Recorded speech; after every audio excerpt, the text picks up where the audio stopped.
limited edition vinyls, artist releases from all genres, and points of music history. It's the hallmark of Record Store Day, and the owners of Pinwheel Records are here to give us the scoop. Welcome, Kim and Scott. We love that you're back on the show. Yeah, thanks for having us again. Okay, so you're partners in life, and you're also partners in this venture. We are, yes. Did you start off? Pretty much.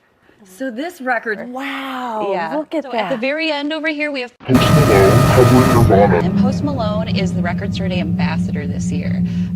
Down below, we have Taylor Swift with a 7-inch of her song Fortnite, which...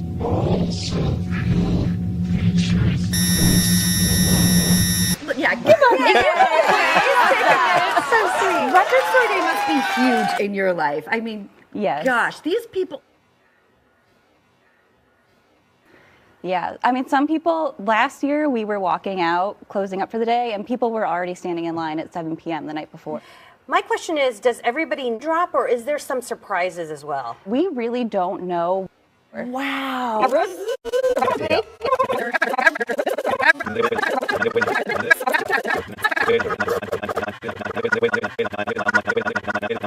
Otherwise, just there's, as we said, something for everybody. And we'll have coffee and beer at the store of the day, so Excellent. something for everyone. Yeah, so Kim, thank sweet. you. And Betty, thank you. Yeah. It's delicious. Celebrate Record Store Day this Saturday at Pinwheel Records.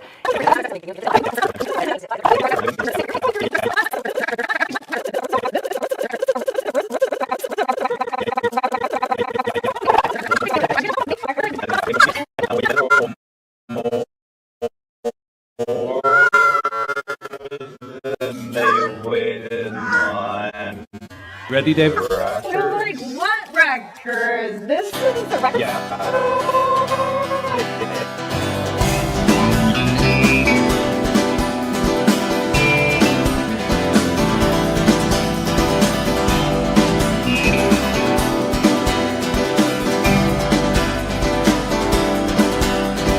Hey, everybody!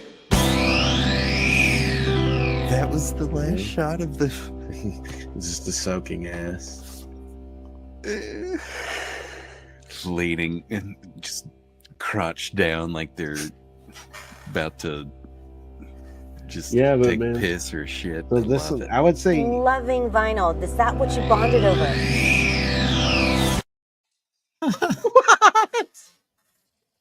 Hey everybody, welcome to the show. Hoist. what the hell was I talking about? Moist ass, a wet ass. Is that what I was talking about? We were watching a music video, but I don't remember which one. And the last shot was just it was like a guy squatting down, and you just saw, like his butt just kind of came in from top frame. I mean, not bare butt, he's fully clothed. Butt came down, but it was just like dripping wet and weird. Like, what? And I happened to, so when I put those pieces together, I tend to just go to a random episode, random old episode, skip to a random part, and then just whatever out of context weird thing. That's what goes in that spot. Man, we had some weird conversations at the start, huh? Oh, you Wet have no asses. idea. Yeah. Yeah. Here is your copy of Gigantic Asses. Butt pie. Oh my. Mud butt. Well, yes. Happy Record Store Day, everybody. Yeah. I figured that might be let's start it off with fun. Record Store Day. Chris, do you celebrate Record Store Day? Do you own a record player, Chris? Well, sure. But I don't have vinyls like you. Yeah. just- We have so many. Old stuff. But I mean, Record Store Day is a new one for me. I mean, you have, I think, a special interest in Record Store Day, don't you? Kind of. I mean, just because of the releases you can get on it, they're like they make special releases. I love a good release for this day, and they do it twice a year. Once on Black Friday, which is stupid. I hate it when they do it on Black Friday. And then and then they do it sometime in April. And last year it was on 420, and they really fucked that up because they didn't offer anything like any stoner stuff or anything like that, like no specific stuff. No Monster Magnet. Nope. Yeah, see? No Monster Magnet, no super suckers, no nothing. I feel like there were a couple of releases that the first Parliament record was reissued, and it was on like weed green vinyl. Yeah. Oh man, that first record is that still available? It probably still available. I don't know. Isn't it? Yeah, probably. Yeah, we'll see. Did you but Chris, they we'll show you a few here actually, because I think we're gonna show some stuff. So if you didn't yeah, go ahead. If you didn't catch it, Post Malone was this year's ambassador. And I don't know. Did see that. So I don't know why. So I just popped in Record Store Day, excited interview. And this is this is what came out? Yeah, and so that's the video that I found. And so then I just kind of worked with that. And then as I was going along, just hearing that Post Malone is an ambassador of something, it just didn't sit right with me. And I know they always have ambassadors. I never know who they are. Yeah, I think that's when did that start? Because the first one that I noticed was when they had Metallica as ambassador, and I was like, Metallica. Yikes! Who gives a shit what Lars Ulrich likes? No, I'm just kidding. Is that that's my Lars Ulrich? Oh, I thought that was your Woody Allen. No, my Woody Allen is a little different. I could do Woody Allen. I have to think about it a little bit. Let's see. I'm going to look up list of Record Store Day ambassadors. Okay, well, you do that. But so anyway, I'll explain more, Chris. Like every year they do something different. Like it's usually like releases, like old releases that are not available anymore, like in print, and they repress them. Or they remaster them and repress them like on cool color vinyl or something like that. Or it's like some long lost thing that hasn't been out in forever. Well, who's the they? Whoever puts this together. Do you know who puts this together? So I think it's a handful of labels, right? That kind of got together. It started off as an indie thing, kind of the Music Academy. Yeah, a little bit. But I mean, so it was kind of designed to help prop up record stores, right? To independent record stores, yeah. Yeah, because at the very beginning, if you wanted to participate in this, you had to sign a thing saying that you would never sell this online. That was kind of the idea. And now that's kind of been laxed, and now people just do it to do that. Become like a for-profit type of thing. Yes. Yeah. And so it turned into a thing that was it started as a thing that was really supposed to revive, like I said, revive record stores. And it turned out to be just like a greedy,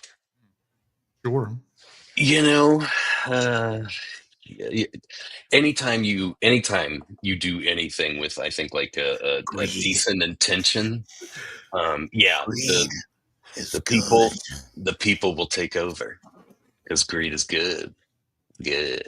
Fucking Michael Douglas, slick back hair.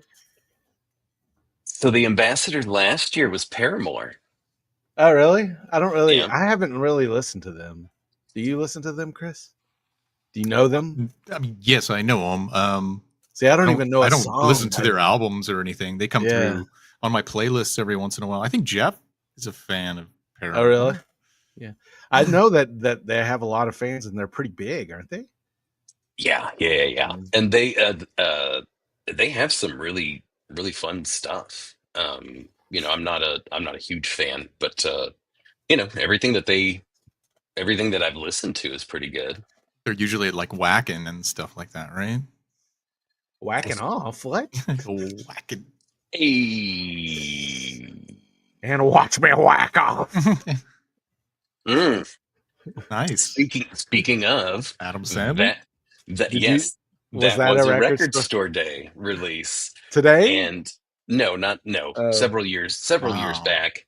And I have an exceptionally fond memory of that record because I was right. I mean, like, I was at the perfect age for that.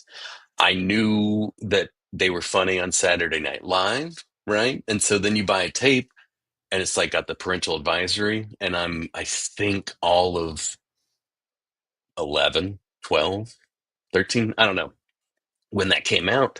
And so I put the tape in, and I mean, immediately you're just boom.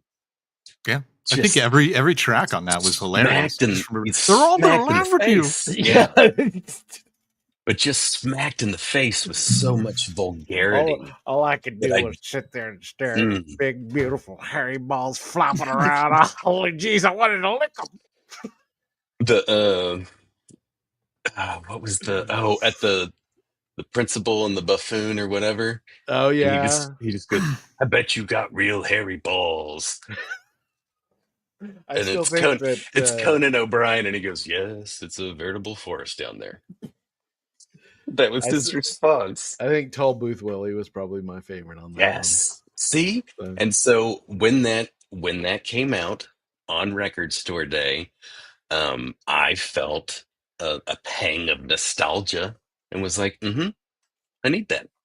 And that is kind of what Renee was talking about, right? With the Yeah, idea of, like, a lot of it's nostalgia. they do a lot of re-releases, and you're like, oh shit, that'd be fun to have. And I've listened to it all of none times. Yeah. No, I think I've listened to it once. Anyway, yeah. So did you went out today, right? And that's the other thing too, Yes. Chris, is there. I have proof. There's lines that just wait, like people are just sitting there, and it's like people get there, and some people wait overnight, like they sleep in line. Saw the footage on the intro. The people are camping out. Yeah, it's so weird, man. And it's I think. Well, do you know what the big one was this year? I think it was a Wicked record. Oh yeah, there was a Wicked soundtrack. I don't know if it was the whole thing or what, because it was gone by the time I got to perusing the list. Yeah, and End of an Ear only had got two of them. So now the place that I've been going to the last several years is right down the street from my house, called St. Marie here you go. Records. Look at that. Yeah. Zoom in on that. So so here's the store right here, Chris. Look at all the those line people went all the way back battery. It's ridiculous, man. It's pretty stupid, actually. Yeah. Yes. Because, and Byron, when you were texting me, you're right. I think they do get more than everybody for some reason. I don't know why. Well, and I don't know why. I think it just depends.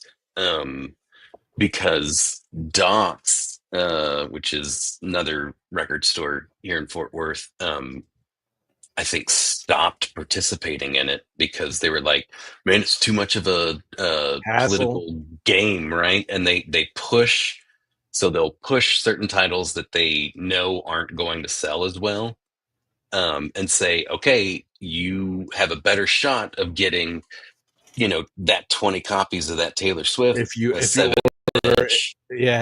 you order 30 of the and then you're stuck 30 of was not was Dad, I'm in jail 7-inch. Just shit like that. Or hey, here's another 7-inch of Bob Marley, No Woman, No Cry, or something like that. Something that's and it's just shit like that, or it's like, hey, this is a live version you've never heard before, and it's like And sounds like it's coming from a tin can, you know. I It's really just enjoyed the way you said tin can there. oh well, hey, well, cut I it just out and use it as a listen. I just got to recognize. I'm trying to recognize positives, right? Let's go. Call it out. It's just shit. Call it out when I see it. So CDX isn't doing this. I take CDX. They're no longer, but it. if they were, they'd participate. That's why I thought we were going to get a music store story from you Oh well, from CDX. like when I got robbed. Oh, We should go over that story sometime. Well, well, maybe we should. We got to I do a think you story of did. CDX. Yes, Yeah, we but can go over it you. again. No, I'm Because I don't thinking think like Jeff I and can go back and find that shit. Chris. I don't think Jeff and Chris know the whole thing. Like, do you? I Uh, think Chris knows where to hip hop CDs. You know that part, don't you, Chris? I've heard bits and pieces, but That's my favorite part. just remember it culminated with you tied up in the bathroom. Yeah, dude, they fucking taped my arms and legs behind my back, dude, and just like so I many other couldn't fucking things. get up. It was terrible. My boss had to help me up, and then he cut me loose. Turn me loose. I knew you were going to do that. I knew you were going to do that.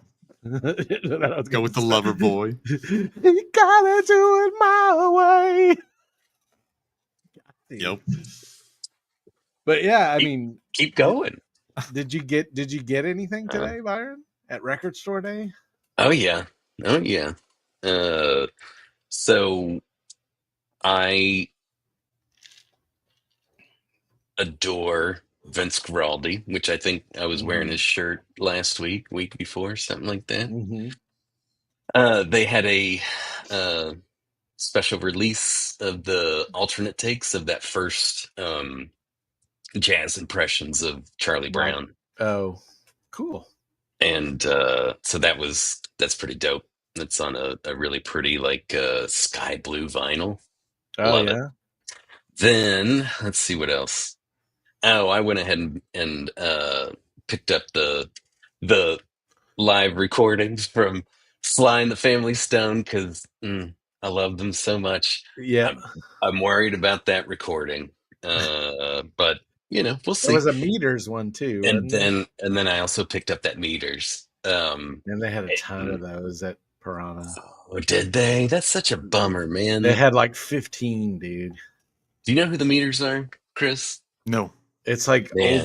old. Like, when did they? 60s, late 60s, early 70s? Yeah, very very late 60s, early 70s. So, New funk, Orleans R&B, funk. soul. Yeah.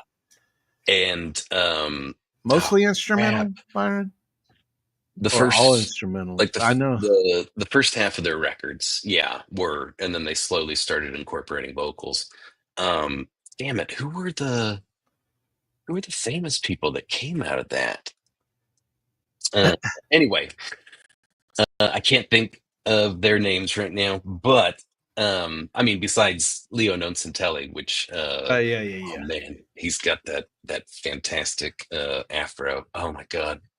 Anyway, the it's a double LP and it has like it's like Mardi Gras colors. So like Oh, one cool. disc is yellow and purple with a green label. It's And like then a the cake. other disc Like, is like the cake. yeah. Yeah. And then the other disc is yellow and green with a purple label. I'm like, Nice. Oh, neat. that's pretty dope. And I'm really looking forward to that. I'm really hoping that's a good recording because man, I think it's one of their only live ones that's available, I right? think so. Yeah. But they were like so tight. So I'm looking forward to there's like a 18-minute long jam. I want to hear what they sound like when they kind of let Jam out loose. like that. Yeah. So That'll be cool. I think I'd have to go into a record store and ask for if they have Lionel Richie dancing on the ceiling. Like there you go. High Fidelity. Do you remember that scene? Mm-hmm. God. Should we try to recreate that at some point? Maybe. So was that the last thing that you got? You only got this. You got the because I only got 3 things.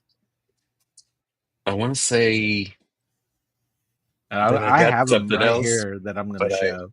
already forgot. Okay, why don't you go? I'm gonna look at my. So I'm gonna I look got this. at my Chris, have you heard these guys? cheat sheet. They're from here. Have you heard Yeah. the Oh yeah. sword? Oh yeah. Yeah. Yeah. Yeah. Yeah. Yeah. This is the 15th anniversary of Warp Riders that came out today. They're like what is the other one? Dragon Oh, they have some. Oh, Dragon Force. Dragon Force. Yeah. Yeah, see, that's pretty cool looking vinyl. Yeah, that looks It's nice. yeah. Look at that, Byron. Ooh. So it's pretty nice. What is that? What is that labeled as? Let's see. This is labeled as Sea of Pyrus. So it's probably like a space name. But Oh, you think it's a nebula?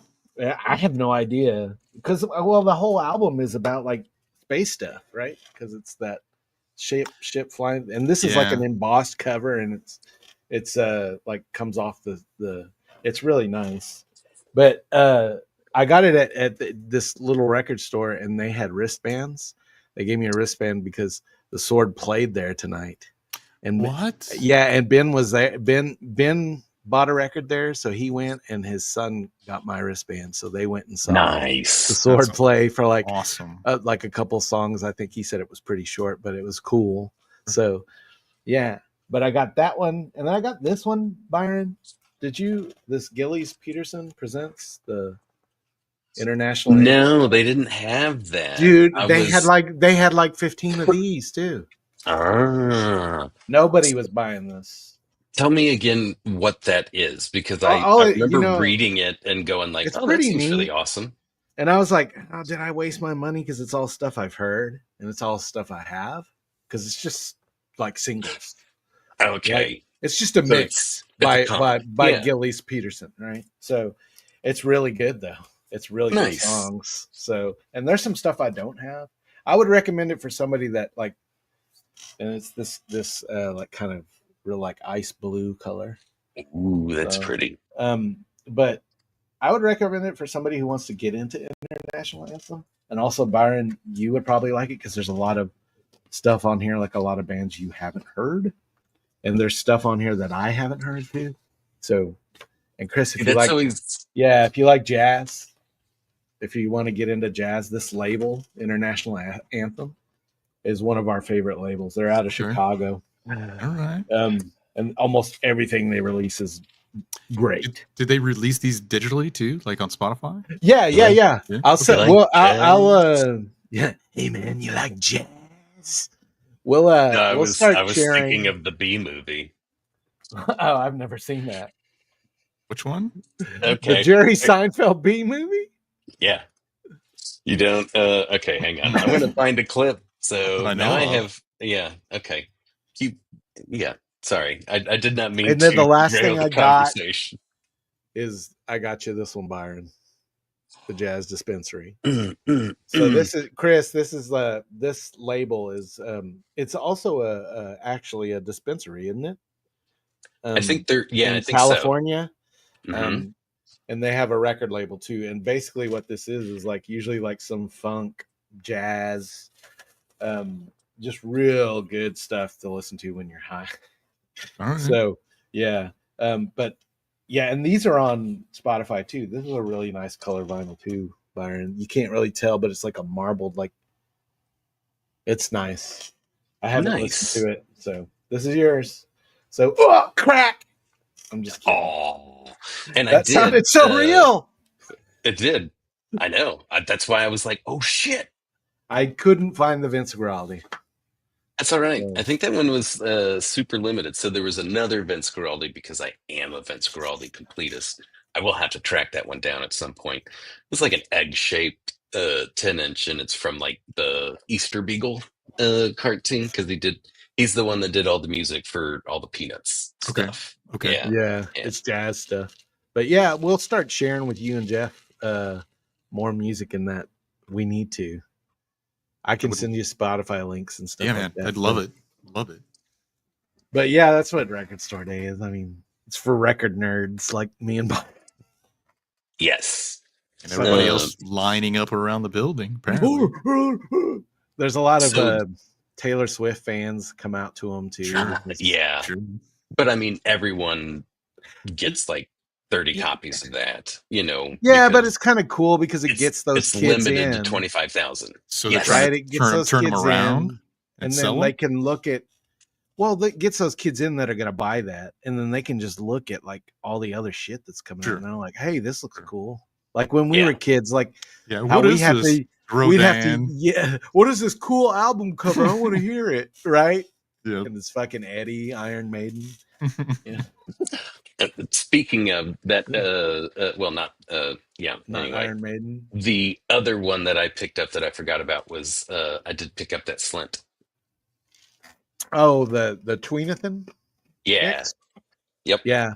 It's pretty cool. It's weird. Dude, that album is weird. Is it? It's even weirder than I think Spiderland is pretty perfect. It's just kind of, I don't know. It's just something different, and it's not really the same as Spiderland, so don't go in expecting that. That's what I would say. Okay. And it's got an kind of an 80s sound, but not really. I don't know how to explain it. It's just kind of a weird. Okay. That's all I'll say. I like weird. Yeah. So, couple of follow-ups before I show you like jazz. First, the Sea of Pyrrhus is one of the 7 peripheral seas of the Great Western Ocean. It is bounded by the Green Sea in the east, the southern polar region in the south, the Great Western Ocean in the west, the Perusian Peninsula in the northwest, and the Thenorian Peninsula in the north. This is some sort of fandom for the Kingdom of Pyrrhus. God, man, I wish I could have heard you say that all in Stanley Tucci's voice for some reason. Holy shit. You know what? Before I get to the other two things, this is just like a absolute perfect segue to just go ahead and play this. Hey everybody!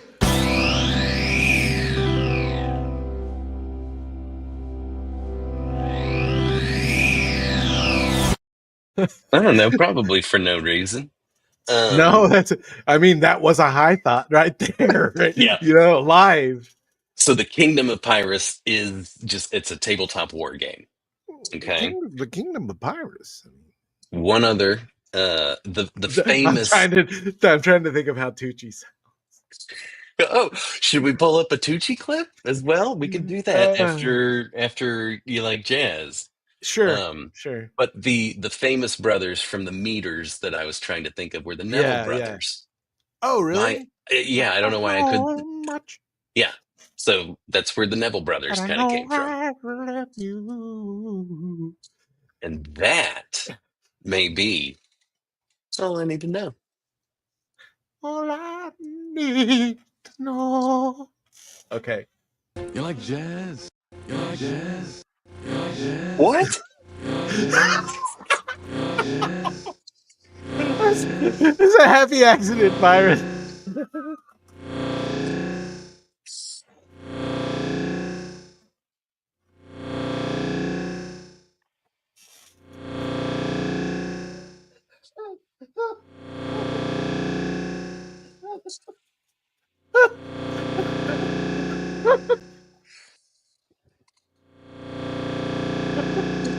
God.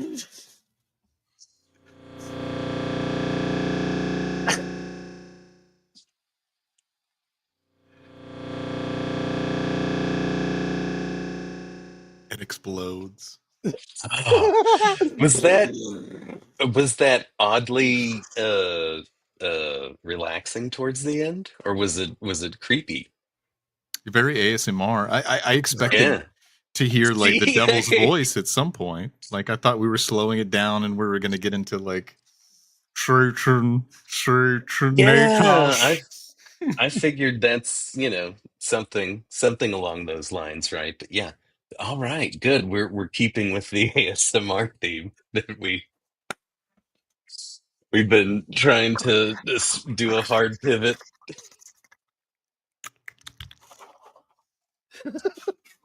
We all have to get some Lee press on nails and Do do 2 some stuff. hours.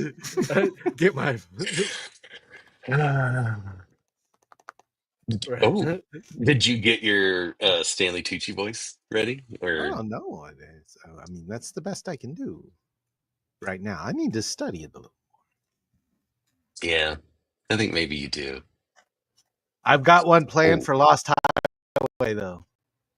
Oh, fantastic! Several, Oh actually. yeah. We already have By the one. way, Robert Loggia. that's right. By the way, later we're talking Lost Highway. I forgot to Just now bring it. mention that part. No, Hey, listen, so we're still figuring out like the formatics and stuff. You know, it's yeah. hard. It's hard. So the high thoughts. Do you have one? You start. Okay. Do you want a short one, a semi-long one, where there's not really a story or anything, but it's just a little something I noticed while I was pretty high while I was in the grocery store. Okay. And then one of them is just something about because I misspelled haha. So You got to choose your own adventure. Choose your own adventure. You remember those books? Yes. Yes. What is your short? I've got I've got a short one. So you give me one of your short ones, and I'll give you one of my short ones. Giggity. Okay. So this is the text one. I was replying to somebody, and I put, instead of ha ha, I put ha ah. And then I thought to myself, when you type ha ha but misspell it ha ah, how would you imagine someone laughing like that in real life? Like how would that sound? How would you sound that out? Do you want us to try? So I was starting to look at it, and I was like, ha ah. It just started thinking of that was real your weird, real like all of a sudden I was thinking like it would be like an inverse thing, like ha. Oh yeah, okay. I said the way I sounded. You know? Somebody gets like punched.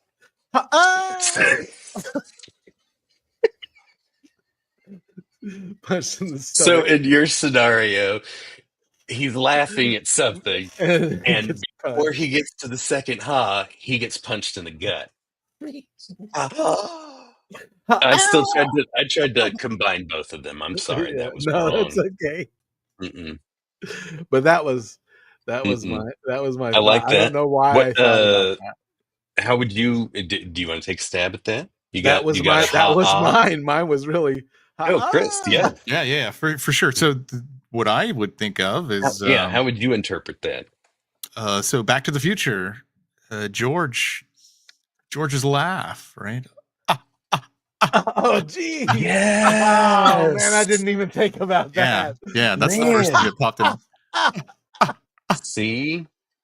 Oh, man, I remember my grandfather was married to this woman, and she laughed. She would go, oh!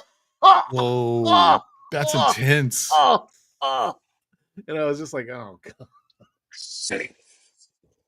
Man, and she would overdo it all the time.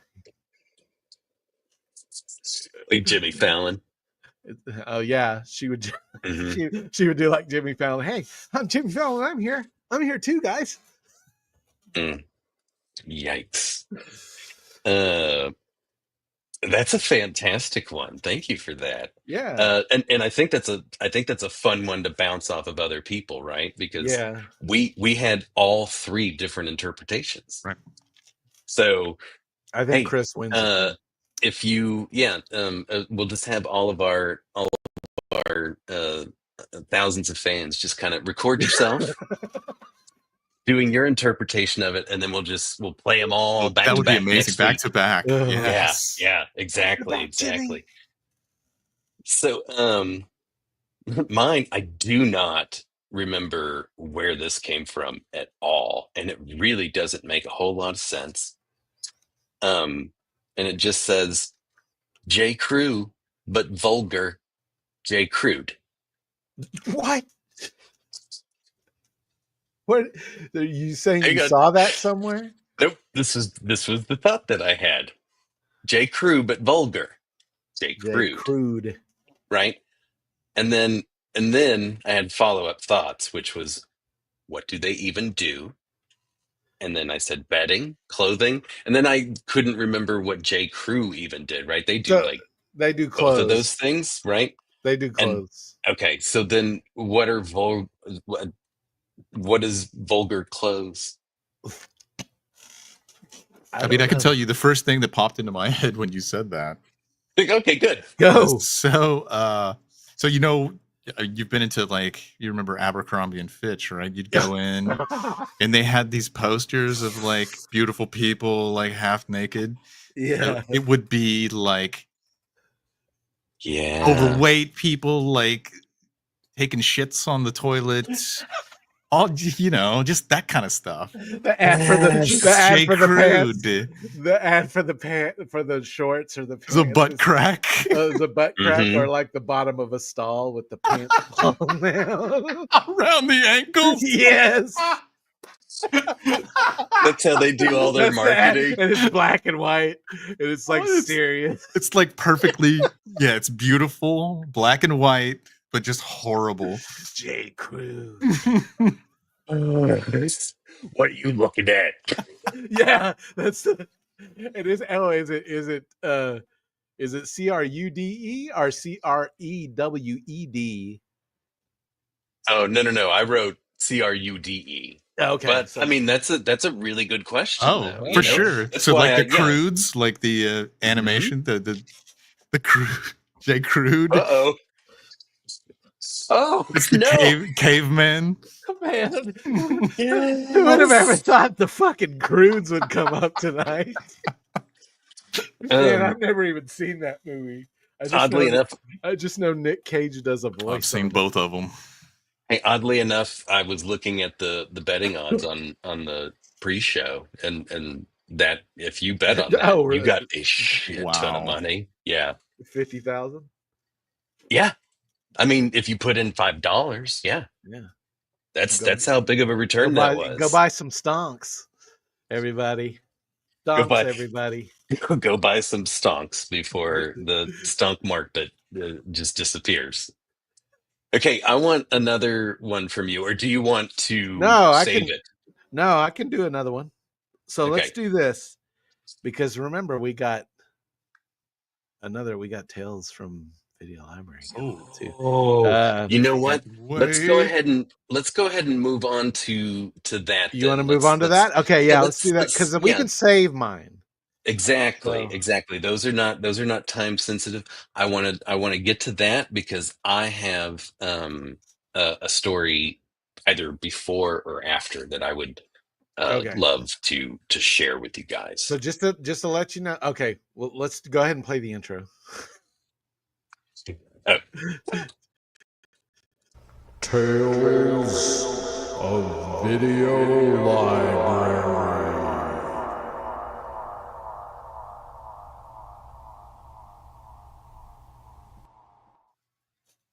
So we need to make one with Tales of Suncoast and Tales of Virgin Megastore, and also what else? Tales from Oscars for coffee. that was the coffee shop in the That was video the name of it. library. Oscars for coffee. Oscars for coffee? Yes. Like FOR or the number 4? FOR. Nice. Okay, I love that. It's actually kind of a Interesting. good name, actually. No, I know. So, and Oscars, movies. But by the way, did you see that they're going to add a stunt award now? Oh, to the Academy Awards? Yeah. So not until yay. 28? Yeah, dude, it sucks. So but Tom Cruise has to stay alive for another 3 years. He has to do more Mission And Impossible movies. yeah, and he has to do another Mission Or maybe Impossible. he'll just do one, or maybe they'll just give him a lifetime achievement award right at the start. There we go. First They should award. they should just call it the Tom Cruise stunt award or whatever. Yeah. And So then there's probably all sorts of like short jokes that you can put in there yeah, because he's a piece of probably. shit. What? What? Sorry. So, anyways, I just don't to know. let you I don't know, know if he is. I just Jeff assume. went a little crazy this week. There's a lot here, and he said you don't have to show them all. But Yes, I'm we just do. gonna go ahead and Yes, we do. Dude, there's a ton. Just to let you know, but we're gonna go ahead and start. But I fucking love, dude. There's some really fucking funny ones in this. So there's the first one. There's Jeff. Because I said, Wow. I told him, Mhm. hey, what do you think I told him? I said, hey, why don't you do us as? What do you think I told him, Chris? That's either what do you think, a Warhammer or Yep, Warcraft? That's Warhammer. All right. So he did that, and then it's a bunch of shots of him like doing Oh, nice. being almighty, and then Oh my God. What? look at my hair. That's beautiful. Yeah. I mean, it looks pretty, but I I'm wouldn't know pretty. He did some kind of Karate Kid or something. Yeah, what's going on in the background? I don't know. That dude is like, is he snapping? I don't know. Let's see. Yeah, that's Mr. Miyagi. And then there's something on the dock. Or are Is you that a Mr. Warhammer Miyagi? dude on the dock? It looks like It's a Warhammer dude on the dock. Dude, Jeff's right coming there. to You see fight him? you. Yeah. Yeah, Jeff's coming to fight me, and Mr. Miyagi is coming to train me. What does your Wait. lapel say? Can you? Hang on. I don't care how good Mr. Miyagi is. If you're just now getting trained and Jeff is right there, Yeah, it's you're not done. good. Yeah, it's not good for you. I don't know what that says. I can't Sorry, Chris. I didn't mean to interrupt. No, I'm it's sorry. fine. No, I was just. I cannot make I can't that tell out what for that the is life of me. either. So, but yeah, there's a lot here. So we can. Can you zoom into that hair? Oh yeah. Pretty please. I wish I I'd love had to those locks. Look at that. Oh, Mm. The karate Look, old that's dead the eyes. old Karate Kid Mm. with That the fucking is a- bags. Look at those I mean, bags. Man. no mercy. No That retreat, no surrender. that's the fucking cover of a romance novel right there. Yeah, you should be holding a lady Mm-hmm. in your arms. Yep. Jeff, if you're listening, take note. Oh no. And what's on your belt? What's on the end of the belt? Oh my God. It's the biggest. Let's see. That just looks like a Huh? maybe that's a dojo or something. Yeah, it's just your bonsai. Yeah. Man. This That's one, like fucking- that's kind of a spitting image of my face right there. You know, that looks like me. Look at Why is there a guard with a machine gun about to? fucking Oh, do take you me see a out? machine? Yeah, I see it. I see You it. see It's it right hanging on his there? back there. So Yeah. he's just looks Or like is he's he looking at the sun? longingly He's just looking kind of at the sun within the sun. I just noticed that. like Tatooine. Oh yeah, look at that. There's a big sun back here, and then there's this sun. So I'm the otherworld Karate Kid. Yeah. Wow, that hairy chest, man. Oh, there's more hairy chest to come. Chris. Oh yeah. What Look is at this jogger guy- in the background. Is he taking photographs of me? Because look at my stance, first of all. So first of all, look at my stance. Why am I standing like that? I'm standing like Robert Kidd or RFK at the Steak and Shake.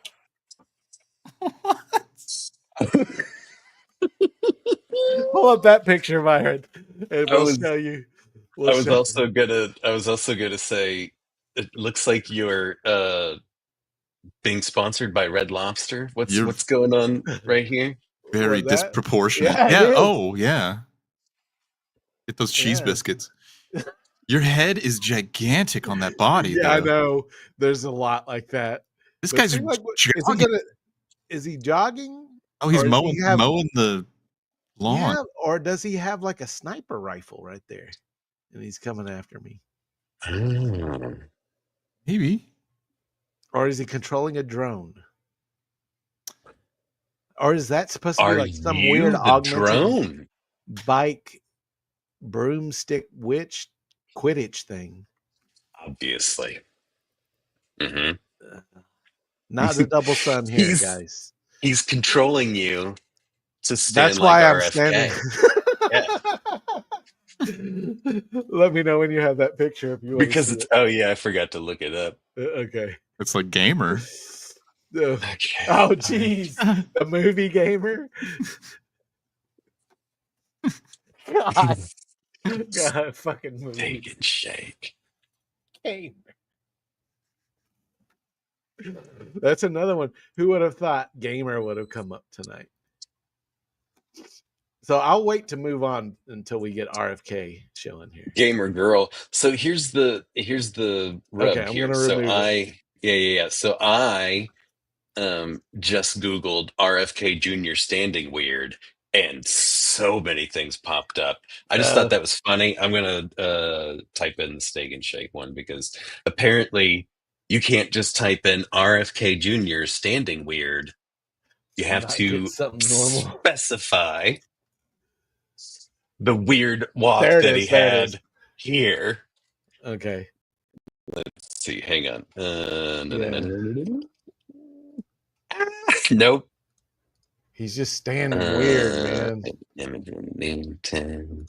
Share this one instead. Look at him. Yeah, see, look at the way he's standing. It's just is it like a Okay, now it's go like a take the picture away. Like a lizard person. Yeah. Now look. Right? Oh man. So we've got to cut that out and put it right next to the oh yeah, to the RFK in the Steak and Shake. So you guys can be like doing the same pose. We can put somebody being a master of us and doing the post. I was gonna say maybe it's like a double dragon kind of head to head situation, you know? Double dragon. Yeah, that's Because great. they also kind of stood weird, right? Yeah. There I got Wasn't that the one that kind hair of stood weird? again. Oh yeah. Oh. I'm fighting for Red Lobster again. And look at that hairy chest. Look at that. Oh. And you shaved that down, you can tell. That's right. It's shaved to that proportion. Like you wanted it to be like right Robin there. Williams or something. It looks like a shirt underneath almost. Jeez. Is there anyone, Jeff? Is there yeah, anyone there's somebody about in to the shoot you? background. Look, I don't know what they're doing in the background here. How much can you zoom in? That looks like an old person in a wheelchair. Sitting on the dock of the And bay. look, does that say Zoso? On my thing. What is that? Is that Asian writing? It's just like, yeah, Or AI's like interpretation AI's of Asian Japanese symbols.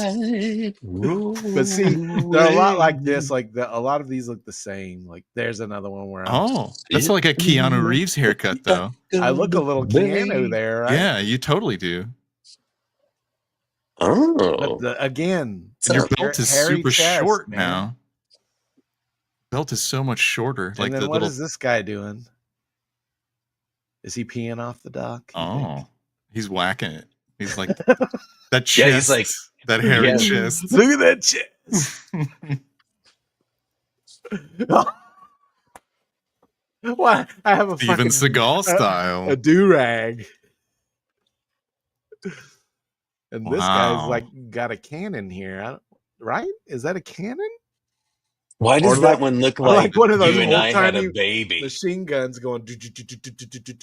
Oh, that does look like a little turret? bit. Like a Last Samurai Gatling gun. Yeah, exactly. Yeah, why does that look like you and me combined, Byron? Yeah, That's we had a weird. baby. That's But beautiful. look, again, there's that So if chest. oh yeah, look at that.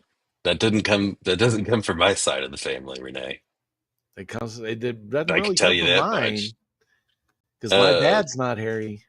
so that's like if you and I were in junior together.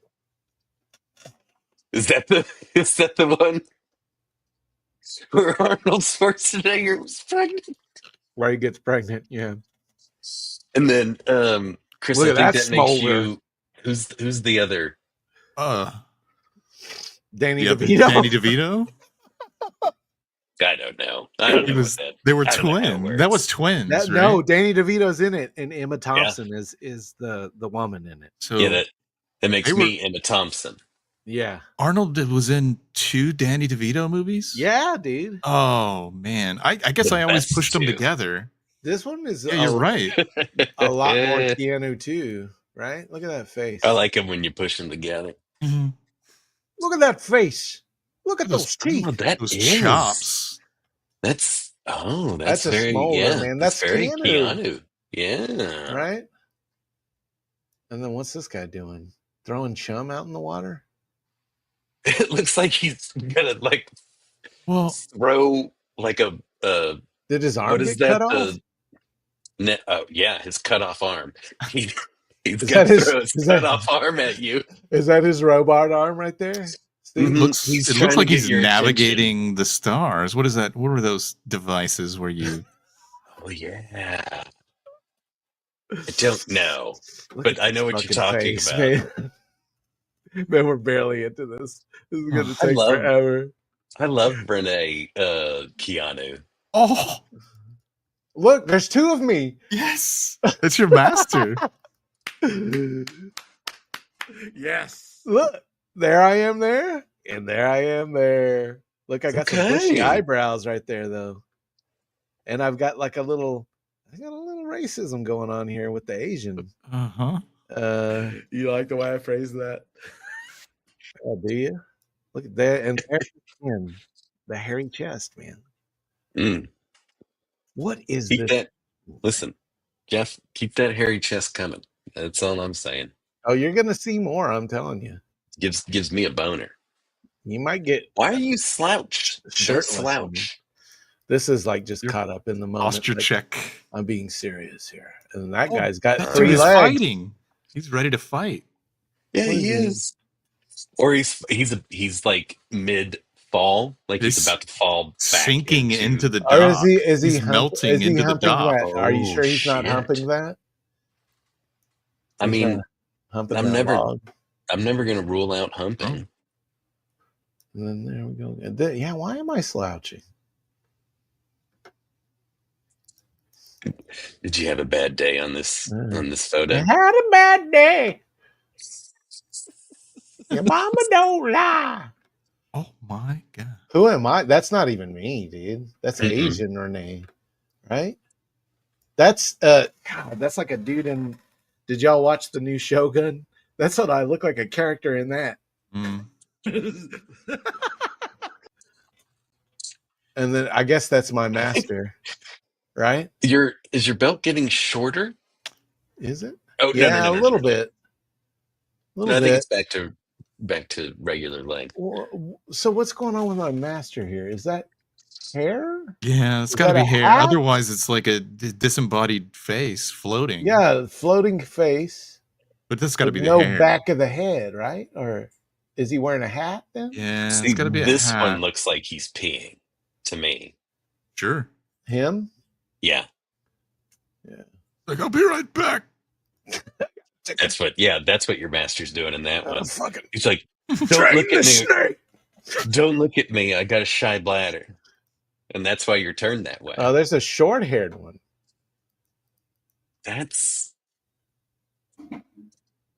Those are some Who choices. is that? I look like the guitar player from Kanan right here.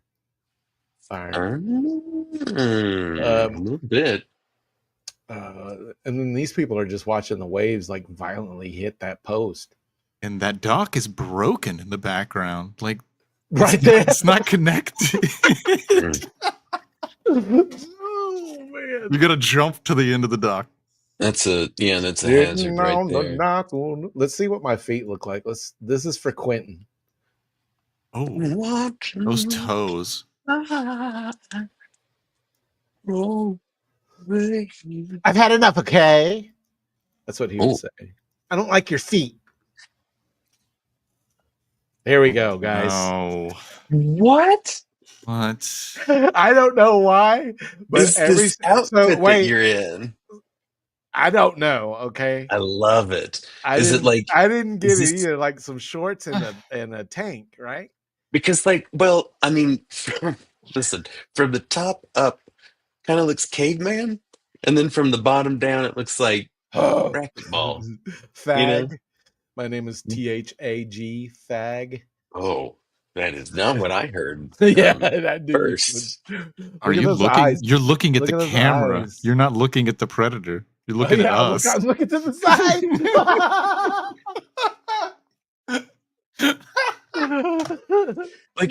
like you're trying to make sure he's taking a photo. Oh, Are you man. watching? Are you taking? Are you watching? Are you taking a picture of me Are fighting you the taking a predator? picture?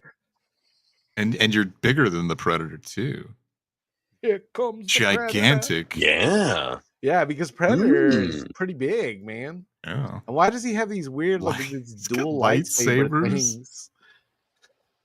Is that supposed to be like that thing that heats up his knives on in the first movie? You remember that? That's just like his little laser thing, right? Yeah. Well, it's supposed to be. He's got those knives on his hand. It's just confusing Star Wars with Predator. They're coming out of his fingers. It looks like he has a metal band logo on his belt buckle with the, like the all the creepy loincloth. letters that they always have. And there's lightning in the background too. Lightning crash. An old mother. So I was laughing at this one real bad, and then so I did this and sent this to Jeff. This is gonna look like shit, but hold on.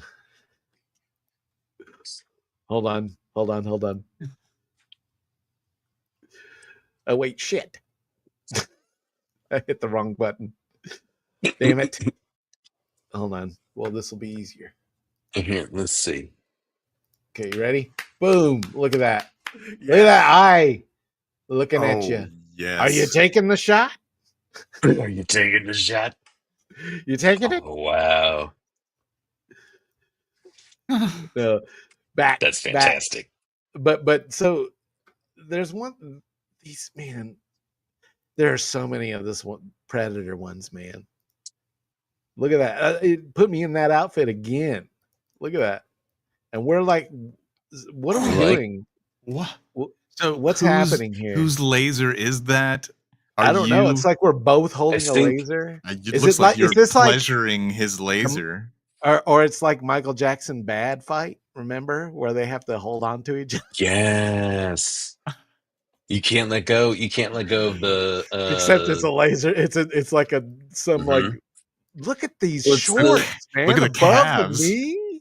It's giant it's the calves. Predator Actually, my version. calves are kind of like that. Actually, that's good work right there, Jeff. Got the calves perfect. But it's like, where are we? Too look. Where are we fighting? There's a house here, right? That's a house. I think so. We're just like in the front yard of somebody's house. Are we at the White Lotus? Look at this. No, one. I'm not caught up yet, so I couldn't tell you. This is all very This- phallic. This is Yeah, I just know. Look, double. Wait. very This homoerotic. is like double dill. Are you? And then Wait. look at how long my beard is here. And my hair is a lot longer too. But Oh, that that's- hoodie is apropos. I would say this would be my weight about a couple of years ago. I'm a lot thinner than that now. He looks more overweight than I do. He's a little kind of little chubby predator. He looks I a like little that. chunky, but he did make him bigger here. He is bigger than me. yeah. Or More is that accurate. just the perspective of It's the like a Gandalf. shot, you Yeah, know? it's a Gandalf perspective. Oh yeah, look at those boots. Mhm. Those are pretty nice boots. Yeah. Okay. Okay, let's go to the next one. Here, Fashion forward. this is one of my favorites. I don't think you should be touching it like that. Am I touching it, or like? And am I summoning that lightning? Oh. And why? I don't know if you guys have noticed. And why? Every single one of these has a fucking lightsaber in it. Yeah, and the Predator is slowly getting more and more undressed. Like he has no. Oh, I haven't chest noticed piece that. Now. It's just his nipples, and he's got a There's belly button another- ring. And look, Oh, I another noticed. another jean jacket. Oh, Oh, you got a Canadian tuxedo going. Yeah, I you think. better go get I've that. got like the nice Yeah. grease ball, slick back. Yeah. Ponytail and a watch. Look at that watch. Rolex time. Nico Oh, Toscani shit. style hair. And then What? what's this bendy You fucking? bent it. You bent it at the I end. bent this at the end. Yeah, he made a hook. Uh-huh. And then look, he's stomping on the ground. Look at that. That's some little action right there. That little AI action added. Love that. I think you should get a jean jacket. I think I might. I'm just saying. Where do you find the jean jacket? Now this nowadays? is me just going, okay, Predator, calm down. Right? It's so just calm down, guy. He's like, what? I don't know how many times I have to tell you stop What? it with that. Put that down. I look a little Guy Fieri here. There's nothing wrong with that. You just need to get some frosted tips. That's all. Yeah. And again, laser swords, everybody. Man, look at this. I love it. I really like the sparks that come off of them. Yeah. You know, like I think that's a really I guess cool this touch. is like a. Oh, is he starting a action fire shot? with that one? I don't know. This is man. like a different angle. Your I kinda hand is look at done. That. Look at my hand. Done for. See, He I fucking told cut you. it Shouldn't up. have grabbed that It's thing. hanging. Told you to stop grabbing that shit. Look what it fucking did to your hand. And look, I'm fucking grabbing for it here. The other one. Yeah, you're like, I have not learned. Oh, dude, my other hand's fine. I don't know why I'm country. My darn You're wearing hand, a look at jean that. jacket. Oh, you're not wearing a jean jacket in this one. It's because you're looks not like- wearing a jean jacket. Do I have a pencil in my Something pocket? in your pocket. My- Yeah. Is that my You're face? just happy to see the predator. Oh, yeah. I'm just happy to see him. Or her. Here's a thinner predator. Mhm. And here's a fatter no. Renee. You're Look getting at bigger. that tummy. Look He's at that. getting smaller. Whoa. His helmet is not getting smaller. Arr. His helmet is like staying the same size. This is him Or head, I don't know. disturbing me, and I'm getting mad. I'm going, worse pudding, worse. Look how delicately you're holding that lightsaber thing. Yeah, Just barely holding it. Just pinky holding. But like, what does he do? Are we holding like the same end? Like, is it like I said, is Yeah. it like the Beat It video? Like we gotta hold on I the think that's- string and fight. Mhm. I thought it was like a bandana, right? You Yeah, wrap your that's hand what it around the was. bandana. The other dude wraps his hand around the bandana. And then you just there's stab one each here other. where the background is really funny to me, and it's not this one, but that's a funny stance. What am I doing? And why is he tiny? Look at how tiny. I have to reach down to fight him on this. he's one. shrinking for sure. Is that like your final move? You know? Yeah. Like, is that like your signature? I engulf his laser with my hand, Right. and then And then you I reverse stare it him in, onto I him, stare him. I right? stare him in the eyes, and I make his head explode. Mm-hmm. And what is Oh, going on with with the these fucking predator lightning that's knives? going into its head. Oh, look, he has no feet. He's stuck in the ground because I set a booby trap. Yeah, you lured him into the. But then swamp. I lured myself in because my foot here is in the ground too. Oh, yeah, so you had no choice. What am I You're wearing? just- What is that wristband? Man, I'm a hipster in this one. You Look, just I'm got back from I look a little Coachella. Jason Momoa-y. Yeah. But Coachella. you did summon that lightning bolt to go through his But head. I'm That's a pretty little dope. fat in this one too. This one's like older Tony. Like I said, about 2-3 years ago, Tony. Look at that. Oh no. Look at that hair. The best ones are I'm when in you're the not even I'm in the looking at the death tone. scene. Wait, am Yeah. I What I are you look like looking at? I don't know. I'm looking to the side like being cool. Look at my arm. Look at this arm here. Like And my that's how hand. good you What are the at hell? fighting. You Or don't even is have the to pay lightsaber part attention. of my hand? Is this a David Oh, Cronenberg version of this? yeah. So you're like your arm's not real. Yeah. It's a robot arm. Maybe you're a blind swordsman, and that's why you're like not looking at anything. Zatuichi. I'm Zatuichi, the blind swordsman. Why is his Look at hand his. glowing? I love that. I like a glowing hand. But see, look, it looks like he's just holding like a flaming like a flare almost. That's what it looks like he's holding. And I'm like shooting it with this lightsaber. I don't know what's going Okay. on in these pictures. But that hair, man, that's even more Jason Momoa. I think what Oh, you're there we looking go, at. guys. Oh It's what you've been yeah. waiting for. Shirtless. Putting that one in This the is about spank right bank. because I am doughy. So look, the lightsaber's going into him, so I You defeated got the him. predator, I Yeah, guess. you Yeah, win. you Yeah, fucking is you he killed dropping him. in here? Is he weak? Yeah. I had to take my shirt off to do it. Of course. Yeah, you With gotta this get I mean, blood. there's no other with this way. weird steampunk lightsaber. You're still wearing a bracelet. And what am I? Still wearing your Coachella wristband. Yeah, I am. What am I looking at here? I'm kind of looking in this direction. Or is what? Like I'm looking off to the side. I'm not looking at the predator here. It does look like you're looking at the camera again. And you're Oh just yeah, it wearing does like a now. pair of Yeah, cargo looking down like shorts with that. a belt. Are you seeing this? Oh, I got these loafers on, it looks like. And like those hey dude loafers. Or are they like those Adidas? They Like look like hiking Adidas. shoes. Yeah. Oh man. With the But belt. look, it's a You path. get like a There's a path here. Like so we're just like in a public park or something doing Yeah. this. Damn right. Just having a predator fight, ladies and gentlemen. Look at that sword, man. My Yours is Schwartz bigger. is bigger than his. Mm-hmm. But it's bent a little. Look at that. Look at that man bun. Peyronie's disease. And what can you see the predator's eye here? Oh. Is he looking? Now all he's goofy looking at the down? camera. Ooh, He's looking at the camera now. what do I do? Hey, what do we do now, Renee? My name's the Predator.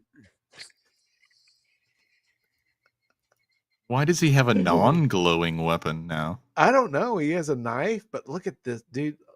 Do I have That like one a ran out holster of here? Is that a gun? batteries. And look at these That's your pants. What pager. the fuck? What are these pants? So saggy. You're sagging hard. Sagging hard. Or is this a knife? Is this a regular No, knife? Or it's is your it a gun? it's It your looks like a pager. gun. It's your beeper. My sky pager. Look at those. Look at that Jerry curl, man.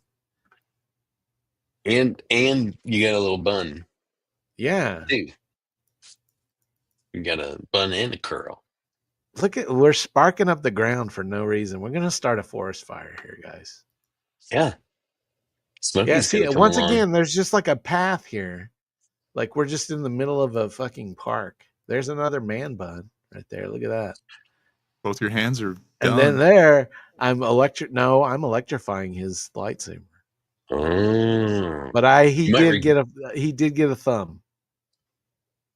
Maybe? Or he cut a I don't hole see in the my thumb. hand. Yeah, Sometimes you something. gotta concede a thumb, you know. It's like right there. It like kind of goes down a little. But yeah, look. What's going on with his hands? Look at that. Why do I keep saying It looks like his? it looks like the one thing is like just a finger. Like a This really long finger, or like a like really an long like an finger. ET finger. Mm-hmm. It's just the This whole. is It's just the whole this finger. is Steven Spielberg's real ET. This is the gritty reboot. Is that what Yes. Jeff was going for? Is that Jeff? Is that Yeah. what you were Look going at the for? hair, man. And this is like a devil predator with another glowing hand. Oh, yeah. He's got And little. I've defeated this one too because he has no weapons. Well, he still has spark hand. See, like some of these are pretty easy to go. Oh, look at that.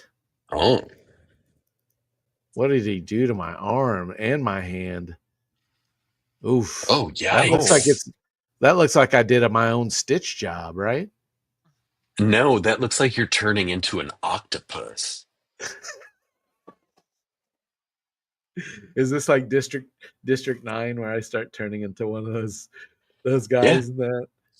yeah. You fucked up. I think You got their blood I in think a you. clip offense. And here, like I'm just trying to shake hands, buddy. Let's just shake on it. Put her there, pal. It's like Yes. like you faked him out. You're like, here, let's shake, and then you stabbed him. No, I've got the Are man you bun. are you wearing an old school Massimo t-shirt? It looks like it, or Stussy, Yeah, good old or Stussy. I can't tell what 26 that red. is. What were some of the others? Yaga. Yaga. Oh, he destroyed my thing. Oh, He's killing yikes. me on the Oh, next swipe no. Oh, with yeah. my short slash pant. Oh, that's a good I look. mean, that is, yeah, you might see that on the runway. Hey, Levi's, if you're paying That's America's attention. ass. New jeans Look at this just dropped. wristband Oh, shit. You got the in my stumpy Coachella hand. backstage pass. And maybe I'm in a race and I'm trying to pass him the baton. Oh, I like the gentle rain that's falling in the background. It gives it so much more of a kind of a romantic feeling, That's what's causing all the sparks, probably. That's right? what's causing all the goddamn Like the sparks. rain. That's right. Oh, Let are me- you proposing? Yes. How And sweet. and they're like, "Oh my God, you're proposing!" And I'm Look at how looking down. fucking scared you boner? look. Do I have a boner? Well, while I'm doing heroin, space heroin. At The same predator time. has like 10 Thanks, fingers. heroin.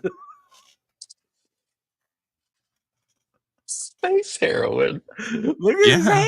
hand, and look at it here. Oh man, that's like a sea creature hand. Yeah, like an anemone on his hand. Look at this. How is this finger going like this? Fingers don't do that. And doesn't that look like I'm doing some drugs or something? Yeah. Yeah, it Because does I'm look looking like space down. heroin. Ugh, that feels good. No, I'm I think what I'm you're fucking jacked though. Look at that arm. Yeah, maybe it's space steroids, but Yeah, whatever it is, maybe it is. I think you're looking down and going like, "Why isn't it working?" Yeah. That's what I think the look on your face is. And the predator looks like he's going, what? What? Yeah.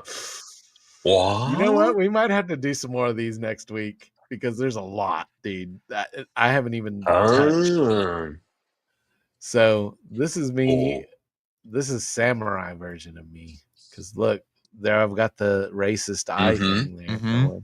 Got the And eyeshadow. even like the beard. Yeah, the eyeshadow. Oh man. Let me look. I'm gonna turn because I don't want you to see past the predator ones yet. Let me see when to stop. Okay. Okay. Just give me a second. Okay. So then we've got another. Oh, so we still have like another whole theme then. Well, Dude, while you're there's doing several that, more. There's several more. That's the while thing. you're doing that, Weezer bassist wife is shot by the LAPD. Yeah. What the hell? Good I just God, wanted Jeff. to. There's so I many more of really these wanted to Predator say ones. that Okay. really, really fast. Yeah, So I know there which one was the last one is. some manhunt going down, Yeah. and she was apparently involved. I can't wait for the body cam footage then. Yeah. That's going to be She amazing. got shot, Yeah. right? Yes. And hey, but they're Uh, still playing Coachella, bro. Yes. Yes. Says band will still play Coachella. The rocker's wife, Jillian, who is facing attempted murder charge after firing at an officer, was arrested earlier this week, but has since been released from custody on $1 million bond. Jeez. Holy cow. Here's the return. Hey, this is Fat Renee versus Fat Predator. Wow. Oh my God, look at that fucking predator. Look at that gut. Hey man, what you doing? Hey, let's fight. You guys look like you're fighting over the world's last hamburger. Hey, what is my hot dog? Hey, look at that necklace. Whatever happens, it's going to be over in like 30 seconds because you're just going to be like Exhausted. Out of breath. Yeah. Exhausted, just barely moving. Okay, let's just sit down for a minute. Just start flinging your little swords back and forth at each other. Oh. Time out. Time out. while we're on the ground, just like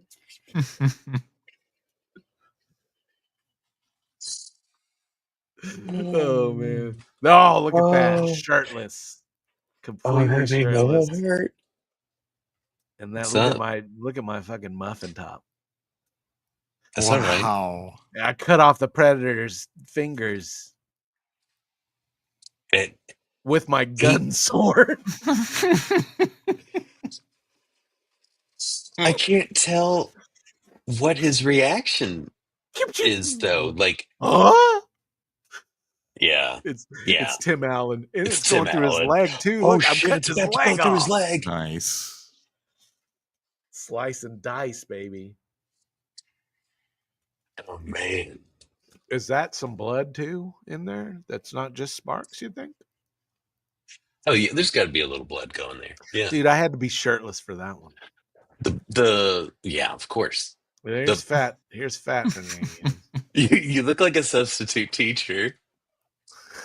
Hey, you got here. Put your name on the board. I'm looking again at the camera. Hey, you getting this? You getting this over here? You go to the office. Oh man. Sorry, man. You getting this? Oh, fantastic, Jeff. Let's shake. Let's do a lightsaber handshake next to my penis. No. You're not shaking lightsabers. No, you're entering. We're touching tips. Yep. You're look at your docking. face. Yeah, I'm getting into it. Look at that. Your face is like, yeah, you fucking touched that Oh thing. my God. Yeah, you were docking the predator. Predator's like, I've never felt anything like this. I've never felt this kind of love before. You're stepping into. And then look at that. God. Penis. Straight for Things the took a penis. turn. It's rain. Oh, this is the one that's Dude. funny. Look at the background. There's Just a car the back here. Ghostbusters The are family coming. truckster from Vacation. I immediately thought of Sam Raimi's car that he puts in every movie. Oh. He puts in like a yellow caddy in there. Well, wait a minute. My penis is smaller. Guess I'll get in the car. Yeah, let's go for a ride. We don't need to fight. That's what he's saying. And I'm like, come on, baby. Mm-hmm. Oh. I mean, he's got the glowing eyes. I'm turning him on here. Yeah. He's getting really horny. And I'm like praying to God, oh, please help me win. I'm looking up. Like, please. Look at the dainty end of this lightsaber. It hooks into your bracelet. Yeah, it does. It's because it's low on batteries, and he Oh has a little man. charger built in, Like a and so he's just Fitbit. he's charging it off of his Fitbit. Oh, another one. Ah. Another touching tips, huh? Yep. And I'm getting like Look at I'm the trying predator's hard. face. He's got like Oh, a mouth. Look. no. Yes. No. He looks like more And like he's- a lizard person here. Yeah. Yeah, and kind of like a gladiator type situation. Yeah. You like gladiator. You like gladiator movies? You ever seen a grown man naked? Oh. Oh, this is Weezer great. Weezer's Oh. playing Coachella tomorrow at 3:10 in the afternoon. So Okay. I so like he can this. get back. So I he can get wish back to I his had wife. this much hair. So thanks, Jeff, to for to giving me do more the hair. little ponytail Yeah, just thing, like- and then just have just- a just- then just just have a a shitload little extra thicker on just top. in it. Widow's peak. A little Yeah. thicker on top, you know? Yeah, Be a little looks bit more good. sexy for my wife. You're about to propose again. That's I like my the ring. addition of the circle. Yes, that's your wedding ring. It looks like I'm And so looking it back. basically, as it transfers down your shaft, right, it gets a little bit smaller, and then it just falls onto his finger, and that's Yeah. how you propose. Is it, or is it a trick where this comes down and it chops his wrist off? And it chops that. I mean, there's only one way to find out, you know. Yep. So we're getting to the end of tonight's AI. I think this is the last one. Look at its face. Yeah. Look at its face. Whoa. Yeah, what's going on? It looks I like don't know. Fish. it looks like it just kind of shifted its eyes over a little bit, you know? It looks like, yeah, it's looking directly at the camera. It looks like. See it? And you are too. Look at the Yeah, white, I am. the white of your eyes Oh. in the Right middle. there. Yeah. You're both doing Looking that. back. Hey, you guys getting this? Like chill. They're recording us. Yeah. You guys are I think you they're guys are rolling still now. rolling, right? I paid you for the whole day. I think they're rolling now. What's going on? What am I? Yeah, what's, you're am I raptor. holding a ring? Like a I raptor holding her? hand. Mm-hmm. You're gonna propose again. Are we I holding think hands? this is Are we holding this the is a love lightsaber story. together? Clearly. I think so. Yeah. Okay. All right. That's going to be the last one for tonight. Yeah, it loves you in that stance. Thank you, Jeff. I'm telling you. Yeah, that was a love story. That was a beautiful, beautiful love story. Thank you, Jeff. Well, that went over a hell of a lot longer than I thought it would. So let's go to break, and then we'll talk about lost, or we'll do coffee song if you want, and we can do Lost Time. No, I think we're just gonna jump straight into Lost Highway from the Yeah. break. Man, because I think there's plenty to talk about. Yes. So you got your Blake mask. I got plenty of coffee songs, and they'll for another day. I got to just go get my Robert Blake mask.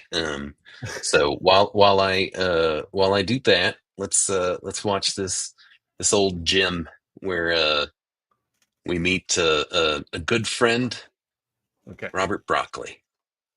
We'll be right back. Does Kelly have like skirts with wolf faces on it and stuff? Is that a thing? You haven't been to Alaska, have you? Did you ever watch Heart to Heart? Like HART? No. Yes. And when they got together, it was Moida. You don't remember that? No. Was she on McMillan or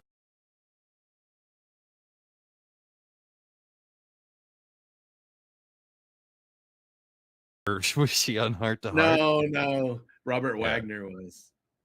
Oh, I like Robert Wagner. Didn't he do Didn't he kill his wife? when he in like movies?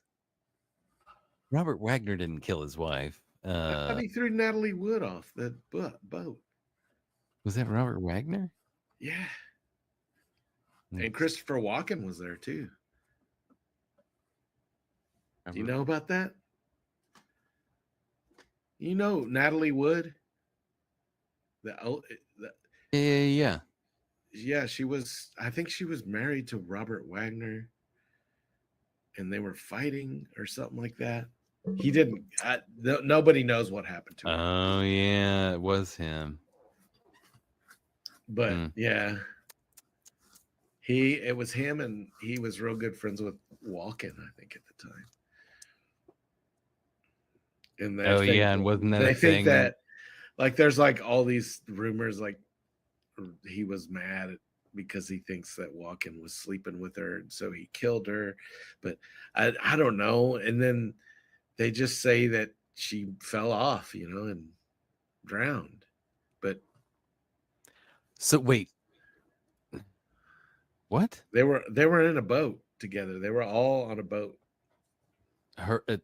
Natalie Wood and Robert Wagner and Christopher and Albert Walken. Broccoli. What? His representation, Albert R. Broccoli. That guy was there? Cubby Brock. Are you just bringing that up because of the name? Yeah, his name is Albert R. Broccoli. I'm sorry, I could not. No, that's so they were on a boat. I always think it's funny when people talk about the Bond movies because the family that owns the Bond franchise is the Broccoli's. What? Is this guy one of the Broccoli's? I don't know. One of the Broccoli's? But anyways.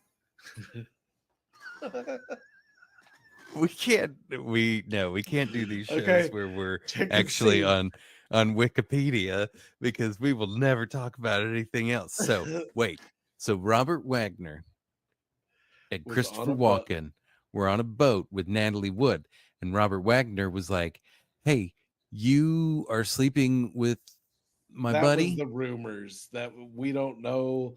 Like nobody knows what actually happened. Right, but the idea was that Robert Wagner was like, wait a second. I can't do it, Robert. I don't remember how he talks, but he goes, "Hey, you two guys are having the sex together," and he goes, then, "Hey, no," and then he goes, "My buddy Albert R. Broccoli said that you were, so push." Maybe. I don't know. That could be the story. That really does sound like a true story. Push. Next time on True Hollywood Story. We're gonna. We haven't even introduced the show. Yes, and we have our special guest tonight, Albert Romolo Broccoli. Or as you might know him, Cubby Brock. Hey, this is Cubby Brock. Hey, Cubby. Did you tell Robert Wagner? I was not there when this happened. Okay. That was not the question that I asked. Now, was it? You're getting awfully defensive right off the gate. Hey. First of all, what were you doing on the gate? We've talked about that before. It's not objection, safe. Your Honor. Objection. Okay. We're not even in court. I don't really. Cubby. What's that? Are we going to get anything straight out of you? Or are you just going to just divert here, redirect there? Natalie Wood was really good in Invasion of the Body Snatchers. Oh, yes. She also was really good in Macmillan and Wife. Oh, was she in that one? I can't recall now. We're 4 or 5 people deep now, and I can't remember who was in Macmillan and Wife. But we're just gonna. Oh, that was that broad from Kate and Allie. Oh, that's right. Did you do you represent her as well? Nah. Wait a second. You got me off the topic. Let's go back to my original question. Why did you kill Natalie Wood? What? Yes. Oh, that's an easy question to answer. Oh no. Why is that so easy? Because I didn't kill her. Oh. That felt a little overboard. anticlimactic. I threw Oh overboard. shit. I didn't gotta really go. have to I gotta go. I didn't have to push that hard. And he just Renee, Wow, did you even man. hear any of that? Man, he just confessed. He ran out the door. Did you see him? I asked him one simple question. Well, as fast as Cubby Brock can run, but yeah. I mean, look at him. Look at old Cubby.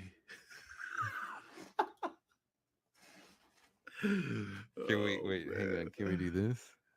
How does this work?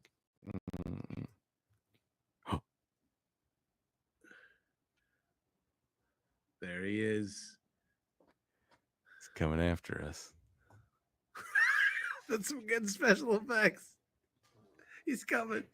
He's got a little, like a cross between Michael Gambon and Michael Gandolfini, or James Gandolfini. He's Michael Gandolfini. Whoop! No, who was? I don't know. I appreciate the enthusiasm, though. That was fantastic. Michael Gambon was from. He was the guy that took over Dumbledore when the first guy died. Richard Harris died, and that's what Michael Jackson was singing about on Bad. Gambon. Gambon. Gambon. Oh my God! Really?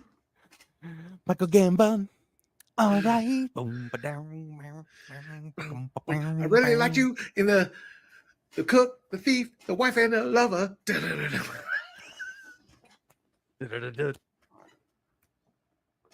So wait, Cubby Broccoli did all those things? He killed everybody. He is Michael Jackson.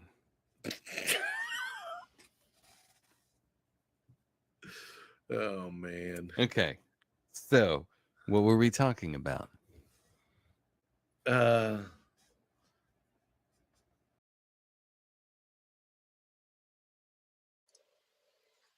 Hooray! Man, that's the second bad reference tonight. Did you notice that? Michael Gambon. So I forgot. I do have a 30-second trailer. Real quick, we should watch that I made. Let me find it. Yes, please. But it's for a new movie that's coming out this weekend, I believe. Is it Flight Risk? No. You guys ready?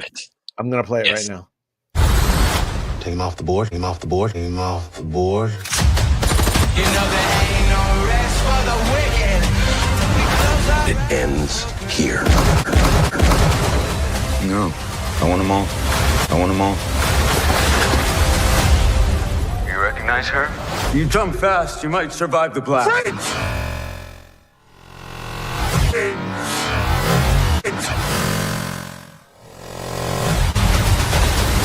The Amateur, only in cinemas. No. No. I had to add that last no because I don't want to see that movie at all. Oh, I thought that was. I'm sorry, Rami Malek. No, I thought that was Rami Malek saying it's not only in cinemas. Oh, okay. You know, like you can.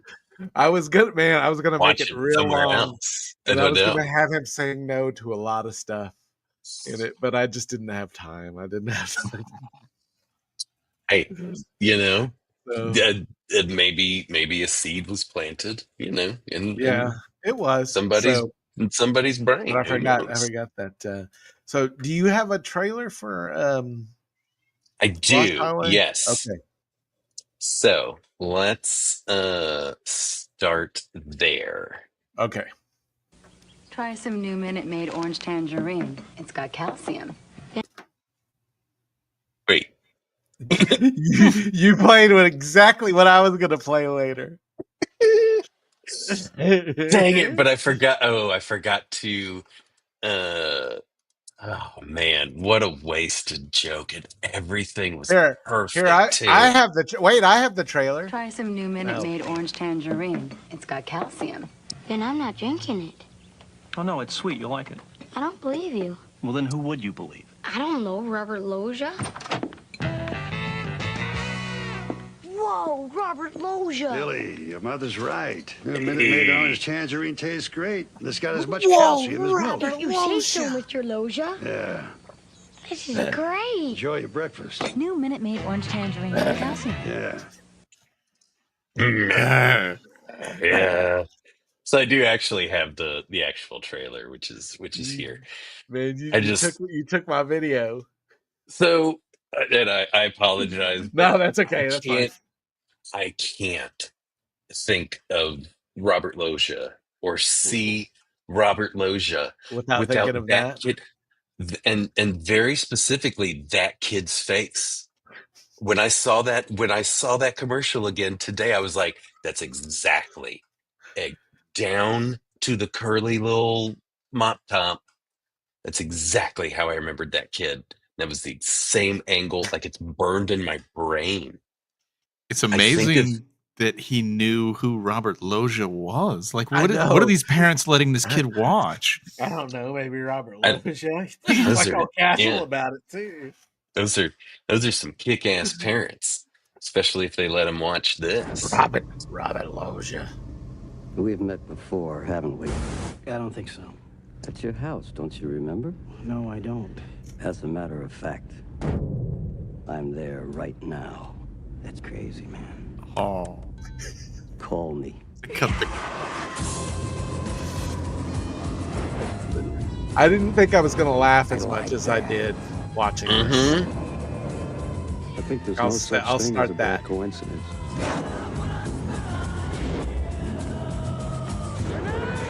I like to remember things my own way, not necessarily the way they happened.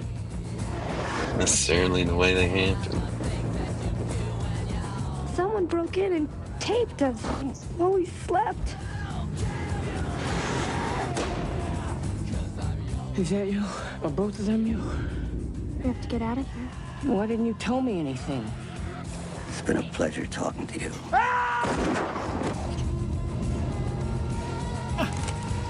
Robert Loggia.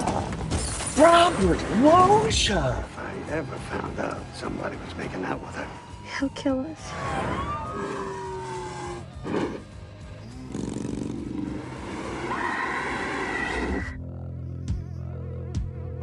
I told you I was here. How'd you do that? Ask me.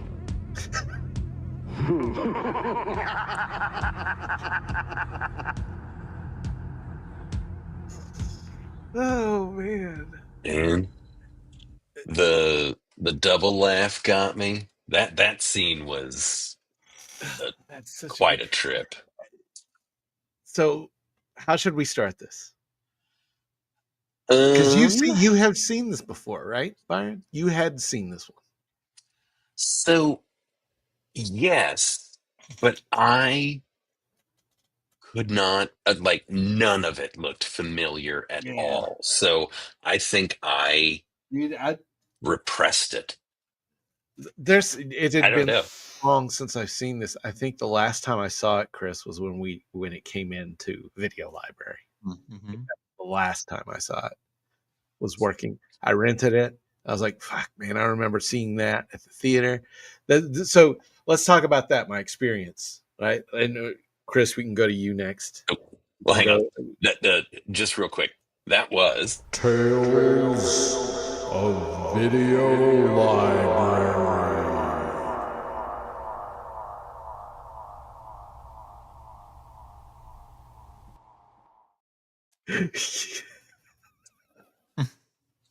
So let's start there. Let's start there. So Byron, go ahead, give us yours, and then we'll go Chris, and then we'll do me last. So.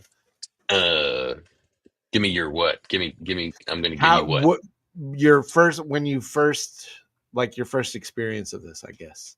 Oh, you remember? Well, again, like I said, I think I repressed it, and so this was 97. I know it was it had to have been around the time it came out, Yeah. or shortly thereafter. And I don't remember who recommended it, who I saw it with, if I watched it by myself.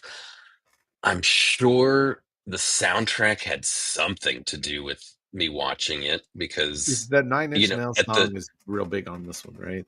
Is it the yeah, and perfect drug?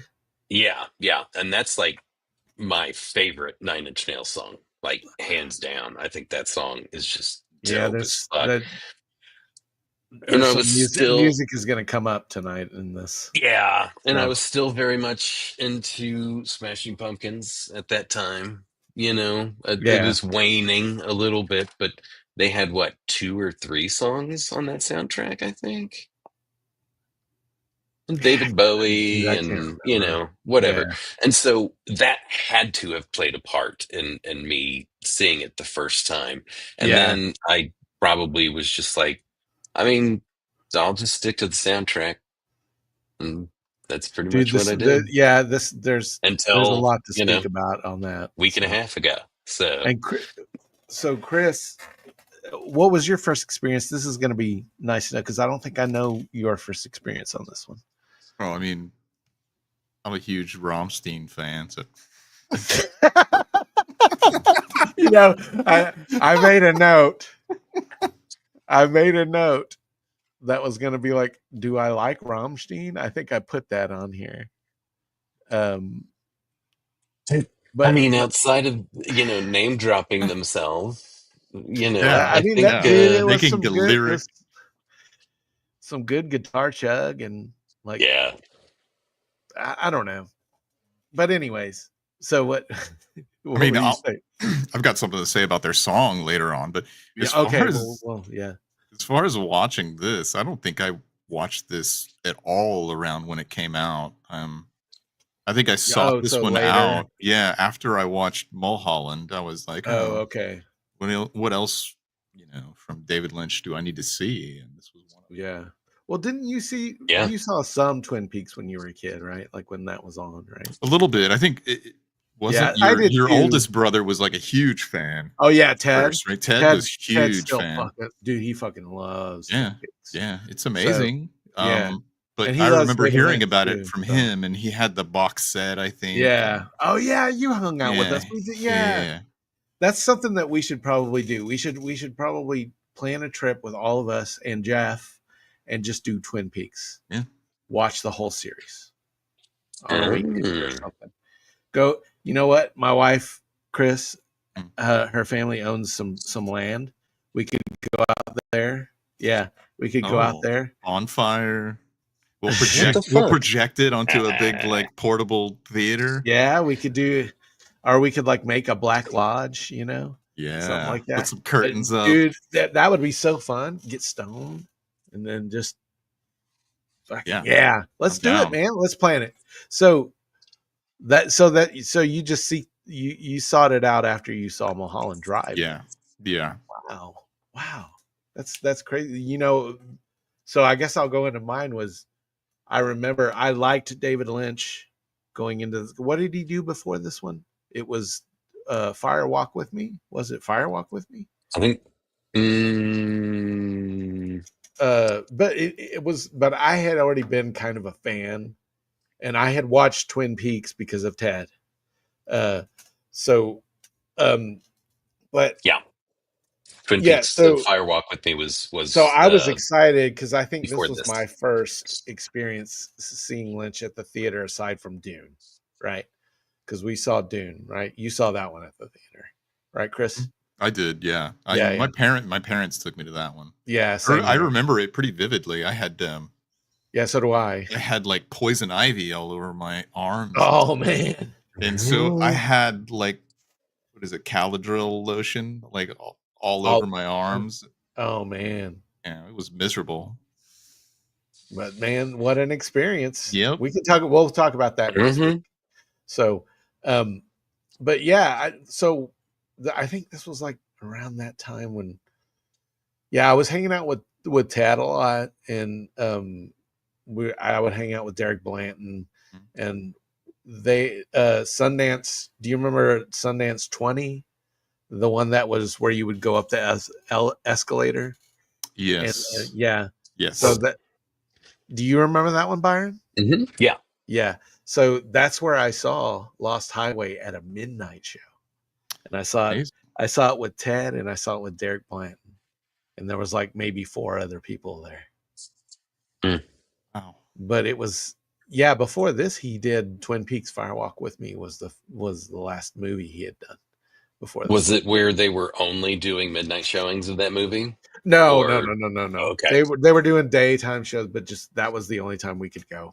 Right. Yeah. So and it was like the only theater that was playing it because and that's partly why I ask, right? Because this is been not a big budget blockbuster, in 4 theaters in every single theater type of movie, and sometimes those get relegated to just like one showing at a very inconvenient time, so only 6 people show up, and it's like you're dooming it just from the get-go, right? But never mind, that wasn't the case, so never mind.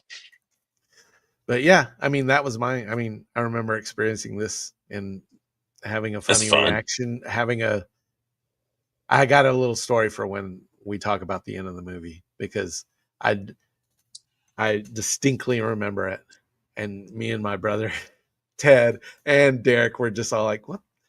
We were like kind of like, what the? Somebody said something and it was funny. So we'll get to it when we get to the end. So we open with the Bill Pullman smoking the cigarette. It's just like that really cool shot of it's just a dark, it's the highway, right? In the credits. Yeah. That's the first Which thing. is, I mean, enough. It's significant because I think jar you. And also bookends. It's also a bookend, right? Because it's at the end of the movie and it's the same exact song. I didn't listen to the lyrics or anything. Does that have anything to do with the movie? I've been still kind of putting it together in my head at the end, and I'm like, okay, maybe this is this. Maybe Robert Blake is this.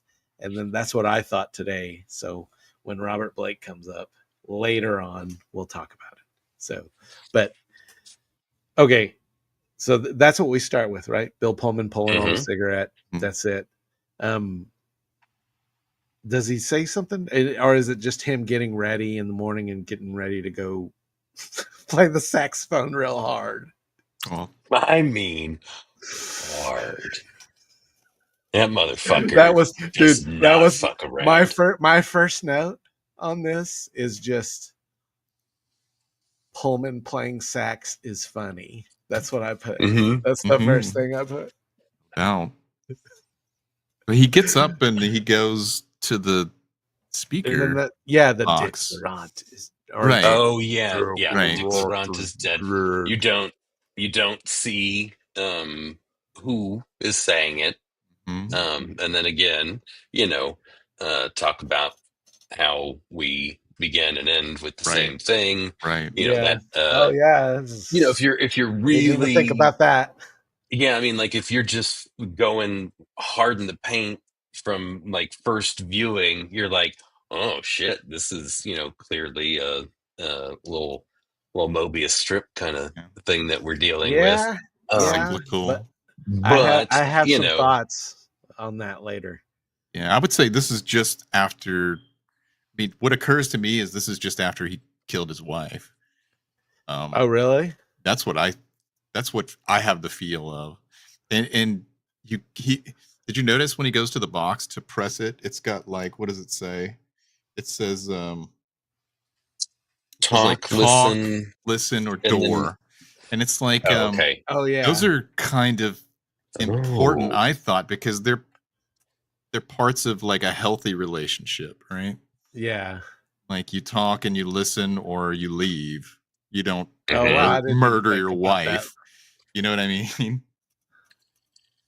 Yeah, but also, I mean, doors, and I mean, that's a really fantastic point. But doors play just kind of a big plot, hallways again. Plot point, all but through his stuff. Yeah. Yep. Yeah. Doors and hallways. So Yeah, maybe that's portal into the other reality. Yeah, that's another thing too. That's a Twin Peaks thing, right? Right. I even have a note about that, like referencing Twin Peaks in this. So like, Mm-hmm. I don't know. But so that's when you think he's already he killed her. I think he's just killed his wife. Yeah. When he comes to the door there and Dick Laurent is dead. Okay.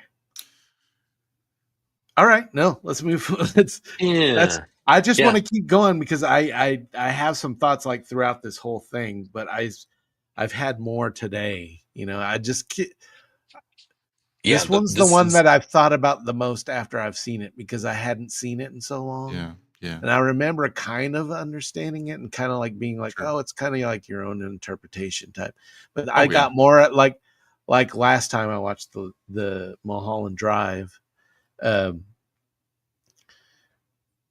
noticed more, right? And I understood it more. And then this time I was like, I was so confused the whole time until like towards the end.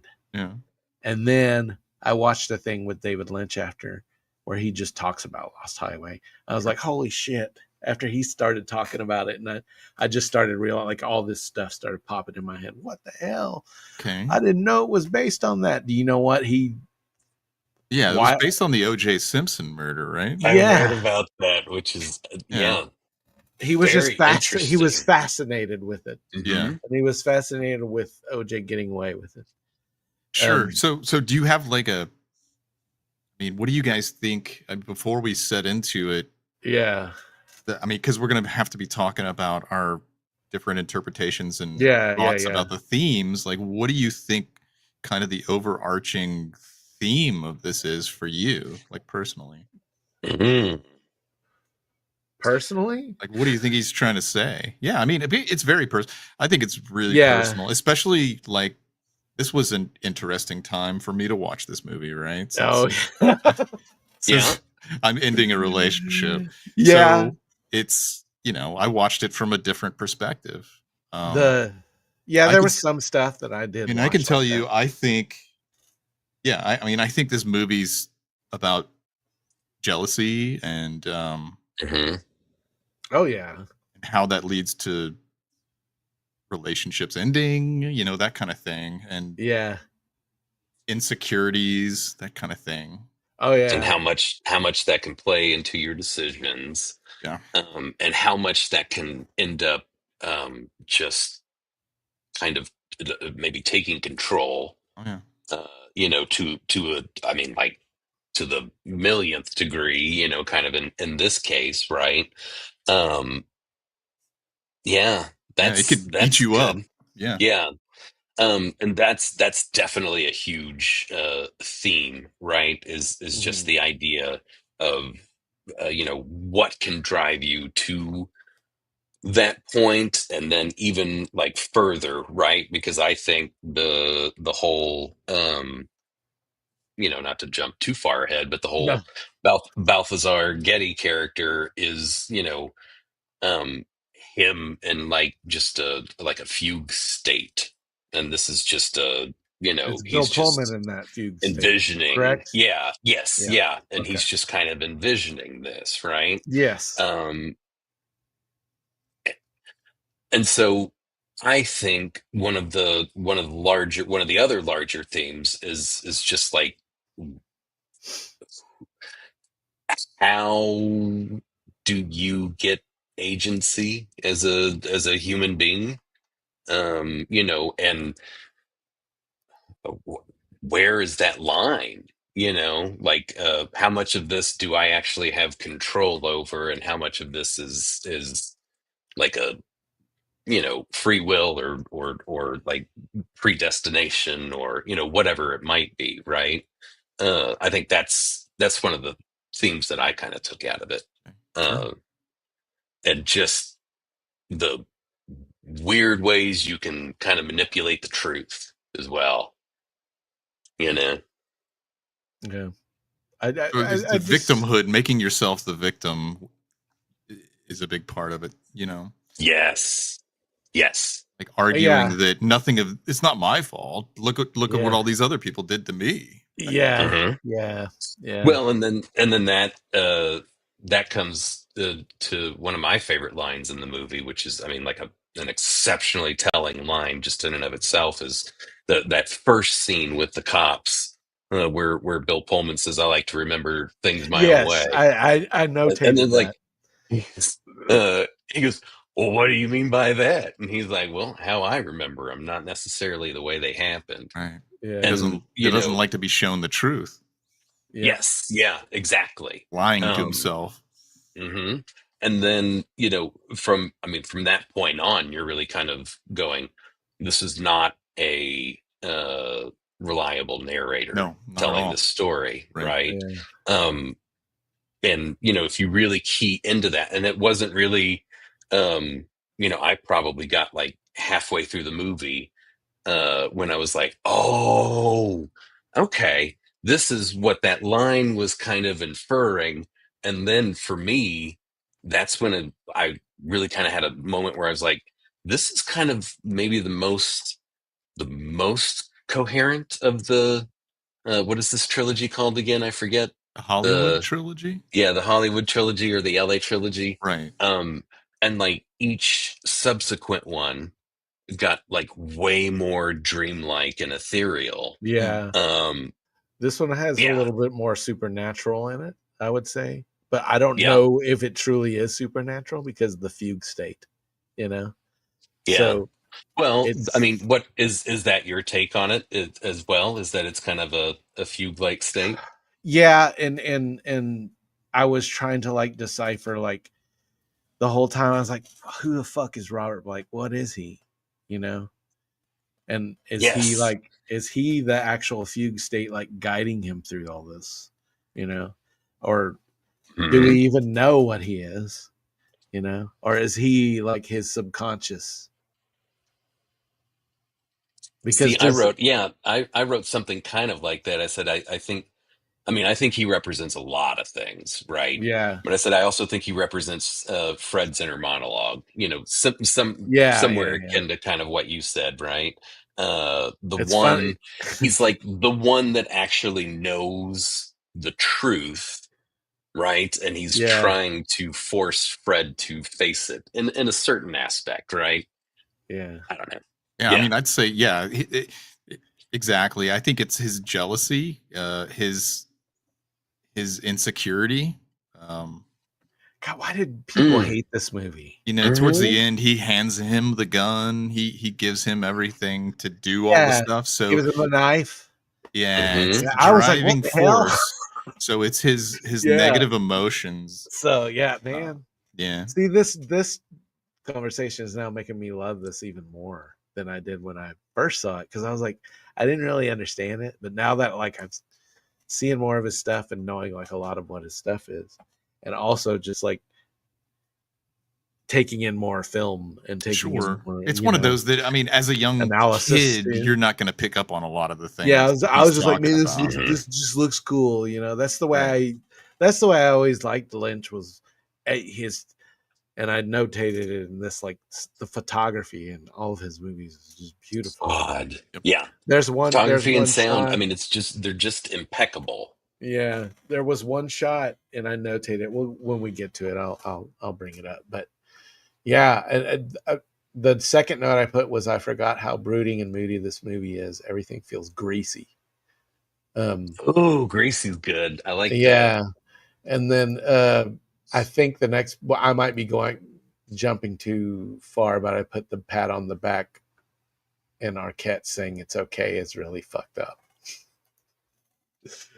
And I was just like, Oh, after after they their have sex, yeah, And yeah, that's a or big at part of this least their movie. attempt. Yeah, yeah, yeah, Yeah. yeah. I mean, his impotence and his inability. There's a lot of things that point to that yeah, as we go through it. Like in his I don't know what you would call it, splitting in his yeah. alternate, like, This fugue state. So what? yeah, Yeah. What was your take on that then? Because both Renee and I both are kind of like, yeah, it seems like maybe that. And it's what's your take on that? like, where, I mean, it happens. I mean, I think the truth is that he killed his wife. He's a terrible person. I think. Yeah. He's, He's not good. Nobody in this is good. No, but I mean, he gets arrested. He goes and he's, he's always looking for sympathy from other people. So he's like, "Oh, my head hurts," and he wants them to take care of him. Oh God, I think didn't even think about it's that. just a big split. Like he just and that's when the goes to another place at that point and creates this whole other story for Balthazar himself. Getty. Like relives it how either he he wants to start over and do it again. He wants to be the good guy again. He wants to when he goes into Pete, he's like, Pete is the opposite of him. Pete's like cool and good with the ladies, and there's so many sex scenes with him, which is a big part of it. Oh yeah. I didn't Because even think about that. Yeah, because he he was so insecure about himself with her. As the cop said. What did the cop say? That's a big part of it. The cops are witnesses in his head. The cops are witnesses to how cool he is. Like, look at this guy getting all this tail. Yeah. And they're observing it and watching it, Oh, yeah. Did I write something? Yeah. No, but that was a really good line. He gets more ass than a toilet seat. Yeah, that's it. That one? Yeah. Yes. Man. And that's, I mean, again, the cops just in and of themselves, I think are one of those, one of the cinematic elements that he loves to kind of pull from, like the old school, right? Yeah. I always think there's some level of nod to, his love of old movies. He's just this is definitely a noir. So but he's just he's just like a geeky old school fan in that way, and that that makes, to me, that endears me more to him, right? In that sense alone. But let's see where to go to next, because we've kind of been jumping all around. Yeah, well, the next one was the sax scene. I mean, I don't understand. We went from sax to sax. Like, he's supposed to be a superstar saxophone player, and he has this nice house, and I just didn't get that. I didn't understand. Is that part of his persona or insecurity? Like, he's trying to be a rock star, but he only plays the saxophone. You know what I'm saying? Like, I don't know. It could be. I just took it as that was his character. He's just like a cool guy. Like, he thinks he's cool. That's really that's the way I read. Like, Bill Pullman probably read the script and goes, okay, so this guy killed his wife, and he's just this idiot that thinks he's awesome, and that's kind of and like you said, Pete is the opposite, where he's definitely narcissistic. Yeah. So, there's a lot of that going on, and also a tail ends, like a loop, like you said. I notated that, like, towards the end, like there's the opposite is going on of what started happening. Yeah, watching their interactions, like, it's such like a loveless relationship between between right? Pullman and it's real robotic, right? So she's real. And the first shot of her, and she's nude from the side, does it? I mean, it's just a nice shot, first of all, and then this is what came to mind here. Sexy, and I want to talk about Gina Gershon.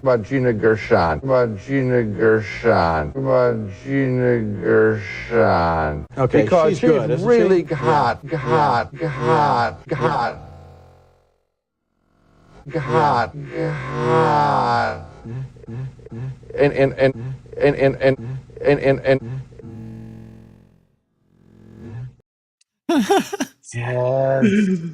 mean, that shot.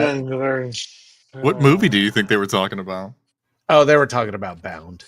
Oh, okay. All right. Yeah. Yeah. But yeah, I mean, just how could you not? I mean, what's wrong with him? It's just this is the whole scene is just setting up how like he doesn't believe anything. He does. There's no trust in their relationship, at least on his side. Yeah.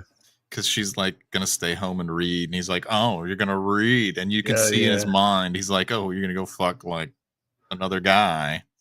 Yeah. It just further solidifies the overall insecurity of his character. Yeah. Right. Yeah. And she plays into it, I mean, for him, right? I mean, she kind of helps him live that, kind of whatever lifestyle, right? Yeah. I'm not wording that right, but you know what I'm saying. Well, yeah, for sure. Well, she's ambiguous throughout the whole movie, right? Because Yeah. it's his narration, anyways. But Yeah. you Well, we never don't even know if any of that's true, right? whether she's totally Mhm. in love with him or whether she's fucking around on him. With Yeah, Loja. she could be desperately trying to, save his Convince life, him that like she, save him from himself, or Yeah. yeah. And he doesn't view it that way, so she looks like a just a shitty, whore of a wife, or Right. whatever. Yeah. Well, yeah, I mean, he makes the blonde one like the worst of the worst, right? Like she's Yeah. fucking doing like snuff films. Sure, but I mean, but it's still ambiguous, right? When it gets to that point, like That's true. he makes her either the victim or he makes her a part of it. You don't Yeah. know, right? Like she Mhm. was forced, or like, and then there's like small little instances where like there's a scene where she pulls the gun out and she points it at him, and then Oh yeah. she puts it down and gives it to him and says, "Put this in your pants." And there's another cock joke. Yeah. Yeah. It's I made just a note of that. yeah. It's ambiguous the whole time for her because Yeah. he never knew one way or the other. Yeah. He if she killed her, really and was. he still had no proof. He just Yep. killed her because he was a jealous guy. Mhm. I And mean, I that's think. yeah. What do you think Where about the tapes? Like, That's what I was gonna where do ask. you think those came from? That's what I was wondering. Yeah. The what was that all about? Is It that felt still to in his mind? me like Fred was the one that made the tapes and planted them there because he was always like, "Oh, don't you want to watch this? Don't you want to watch this?" You know what I Oh mean? yeah, I didn't even think about that. Oh, that's very interesting. And that, I mean, that would kind of tie into one of my other overall thoughts, which, again, whatever. But that the mystery man kind of serves the overall de facto truth, right? Because Yeah. he's the one with the camera, and if Fred is actually doing that, Right. Yeah. that kind of That helps, makes total sense to me. shore Yeah. that all up, right? Yeah. And I the knew I other, could like, count on you, Chris. the other cool part that I picked up on, with Robert Blake's mystery man character, is that, like, he never blinks, and that I think is also supposed to be symbolic of, like, the camera, It's right? Always Because watching. right? yeah, Yeah. always watching, never misses Right. even a frame, Yeah. right? Yeah, for sure. That's yeah. That was, oh man, putting that together while I'm sitting there watching that, I'm like, oh shit, you know. Mm, mm, Well, fun. now my whole view of this is changing even more. So, and just talking about it now is like thinking like back then it got trashed and people hated it, and like it makes no sense. But now, like, man, it makes total sense. Makes perfect now. sense, I think. Yeah. Yeah. Mhm. Like this is almost like not straightforward, I would say. There's still some stuff you got to dig through in this, but because he's not just outright telling you, right? You just got to kind of figure it out. But Sure. Yeah, I don't And know. that's why I say this is, probably the most coherent of Yeah, the I agree. coherent, and I don't mean that in, like a negative way at Yeah, and all, right? But I think he was ultimately, like, I think that was I think his dream was to do Inland Empire. And mhm. I think it's almost kind of like he tried it two times before. Not that these are, the same, Right. the same plots or they all anything deal like with that, but two different they all, identities, right? yeah, they all deal So, with, identity issues, and like, what is my brain, and what is real, what is not real. um even linear, the time frames are just kind of like thrown by the wayside, right? And each time, I think, or each successive film, I think, takes more advantage of that kind of, that space, right? And you can see it all over this movie. Like, mhm. oh wow, this is building on, or you can see where this is building on this is building on that. Yeah. And I really kind of enjoyed the order in which we watched them. uh Yeah. Oh Yeah, yeah, we kind of went backwards a little bit. yeah. yeah, Well, it yeah, started in the middle and In then the went, middle. jumped to the end, and then, Yeah. but yeah. I think that was a really, really good way to consume them. I mean, at Sure. least for me. Maybe there's no bad way to consume them, as long as They're you're, they're taking it yeah. in. I mean, at the time, I was young, so taking it in the first time, I know I still liked it, but I didn't really like fully understand it. Like Well, like I didn't. yeah, I remember hating this the first time I yeah, saw it. So, Yeah. it's a time and perspective, yep, do quite a Absolutely. bit. Yeah. yeah. Uh, My next note is the smoke coming from the corner is so creepy. I didn't know. Do you know what that signifies, Chris? Well, I mean, what was going on in that He scene? was just sitting there. I think he was just looking where, over there. where are you at, kind of in the? So they had sex and then they Yeah, were see that Oh my yeah, note yeah, on that was like that slow-mo sex scene was horrible, right? And yeah, it makes him look so pathetic. Like you were saying hmm earlier with the pat on the back. It yeah. just makes him look so pathetic. And then he rolls over like a child, right? And then he just rolls over just and kind of a faces little away. fetal, kind of. Yeah. And then it shows them like sleeping, facing away from each other. Yep. So it's just like an immature idea of like what a relationship should be and what intimacy should be. It was it just it just compounds how how pathetic of a guy he is Mm. in reality. Well, Yeah. then I guess what. In subsequent scenes, just kind of, Yeah. Yeah. So addition. is that when Piling he it wakes on. up? Is that when he wakes up the next morning? And I wrote, haha, imagine waking up to that Robert Blake face staring at you. Oh yeah. Is Yeah. that the next morning? Well, it's in the middle of the night, right? Like he's Yeah, dreaming. it was in the middle of the night. He, Oh wakes yeah. up, and then, well, but again, the time is, interesting. Right. An interesting concept for Lynch, to say the Yeah. least. So Um, man, I love how he just like because that's so nightmarish, man, because it's just a pasted on face, Like a right? superimposed Yeah, Robert Blake face. Yeah. it's not even like his real face there. It's just like he does that so well. I don't know what he does it in Twin Peaks too. It's just something that he does. Sure, the bad effect like has even a Yeah. worse effect on it, right? It's Yeah. not like it's not clean. It's very ugly. Yeah. So, So yeah, yeah, man, it's horrifying. and then, is that the first tape, or is that I forget now, That was yeah, or because the is that the first second tape? tape. I put the idea of someone watching you or your house is creepy, but it's more amped up here with dread because of the way, because of the music and the way it's all presented, right? So, man, Lynch knows Dredd so well.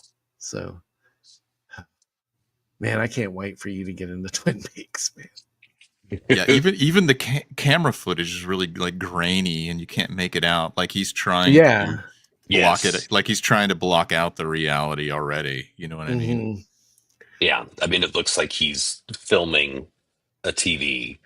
Like static everywhere. A 50s, TV that's just being fed these super grainy images, and it's super old technology, and then you're filming it in like this, beautiful film, and it just the weird juxtaposition of those two is just weird and jarring.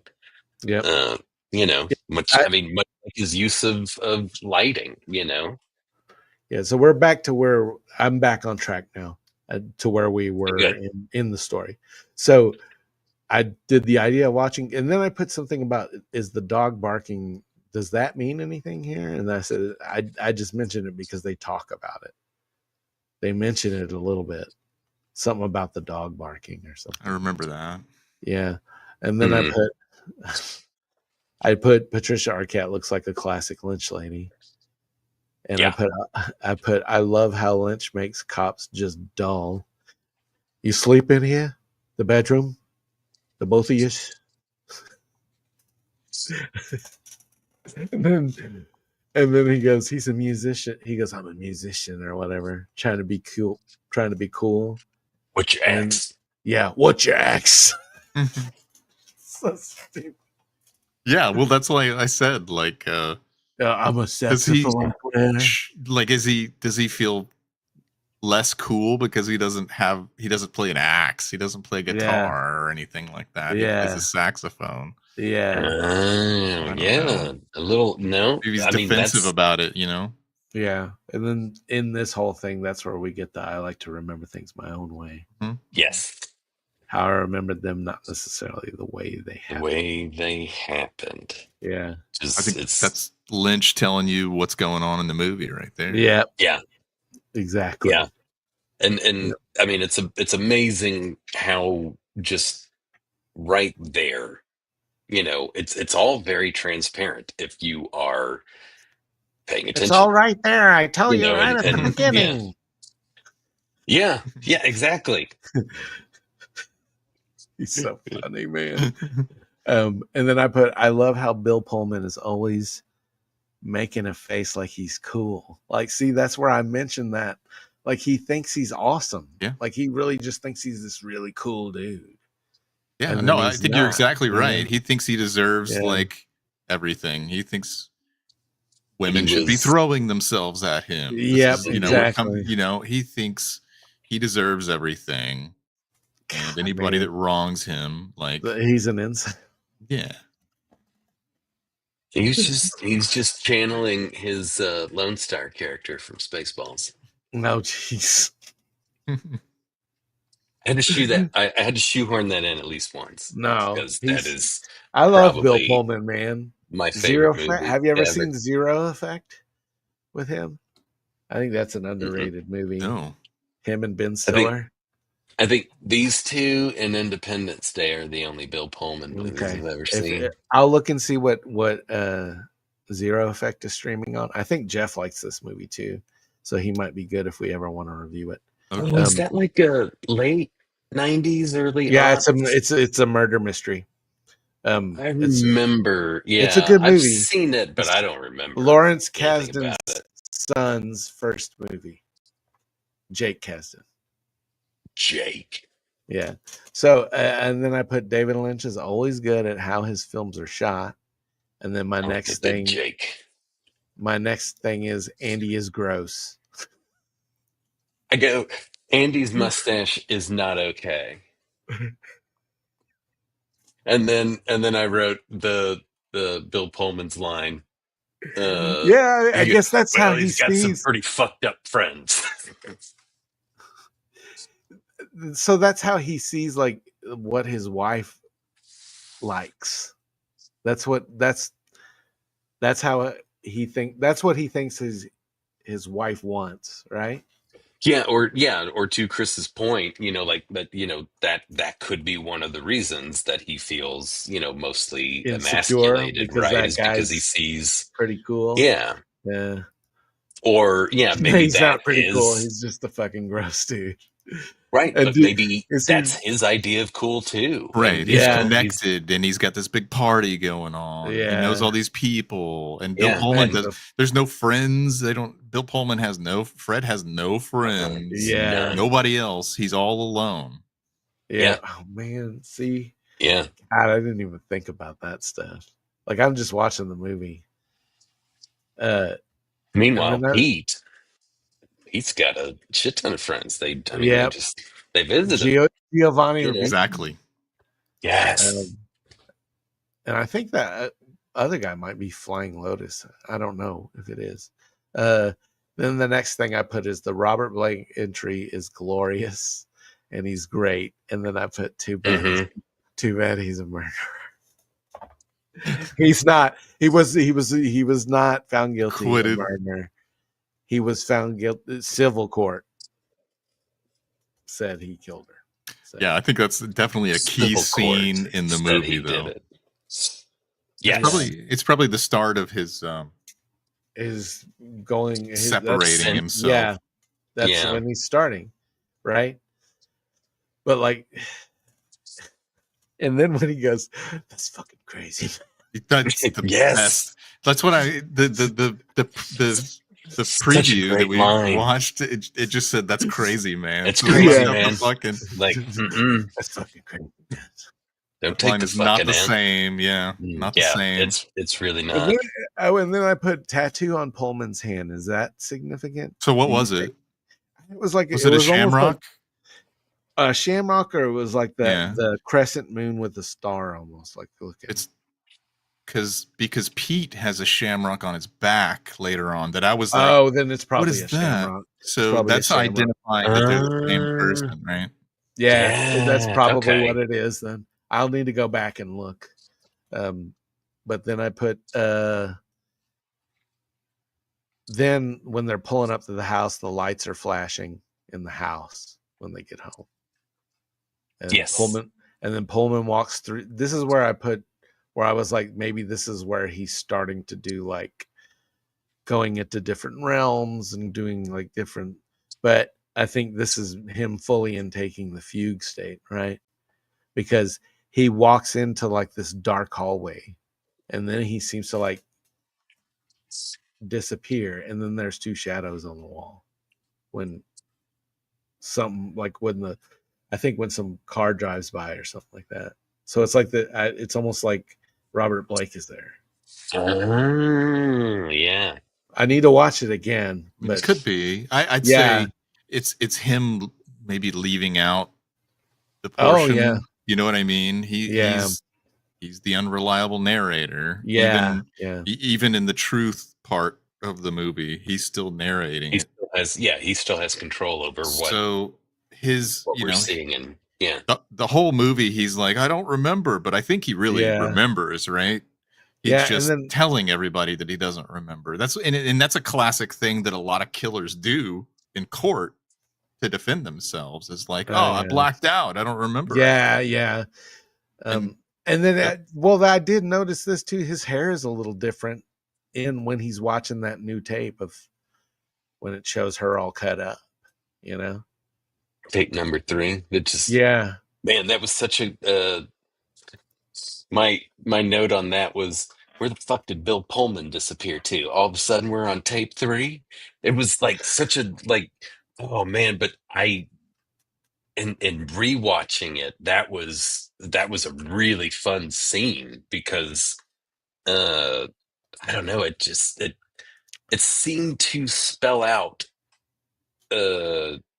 so much more of his like mental state than what I first kind of thought, at least. I can see that. Like I can see watching this movie and thinking, oh, Bill Pullman, he's just like an innocent guy, and like all these horrible things happen to him. And like once you see it for what it really is, I mean, you have experience doing that, and you grow up and you understand that people are like that. Yeah, it's easy to confuse the two, I think. Yeah. And Let's then see. my next thing that I put is Pullman is going into prison and Henry Rollins puts him in. So, Man, so great. but I mean, so right before we go to that, doesn't it cut to him getting punched in the face by the cop after the video plays? While he's in jail. Yeah. Or in And the interrogation room or something. Yeah, and then that's when you hear like his judgment and stuff like that, right? Right. Like and then we got Henry Rollins taking him to jail. Yeah, as soon as I saw him, like thinking about the thematically what this movie's about, I saw Henry Rollins, and the first thing that popped in my head was like the "I'm a Liar" video. I'm a liar!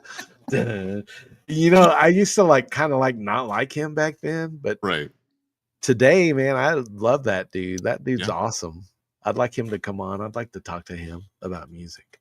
So, but anyways, the next line I put was he knows. I said Lynch knows when to put loud parts in, and I can't remember when that was. And I put the framing is so good. This is when I mentioned the framing, and it's when Pullman is.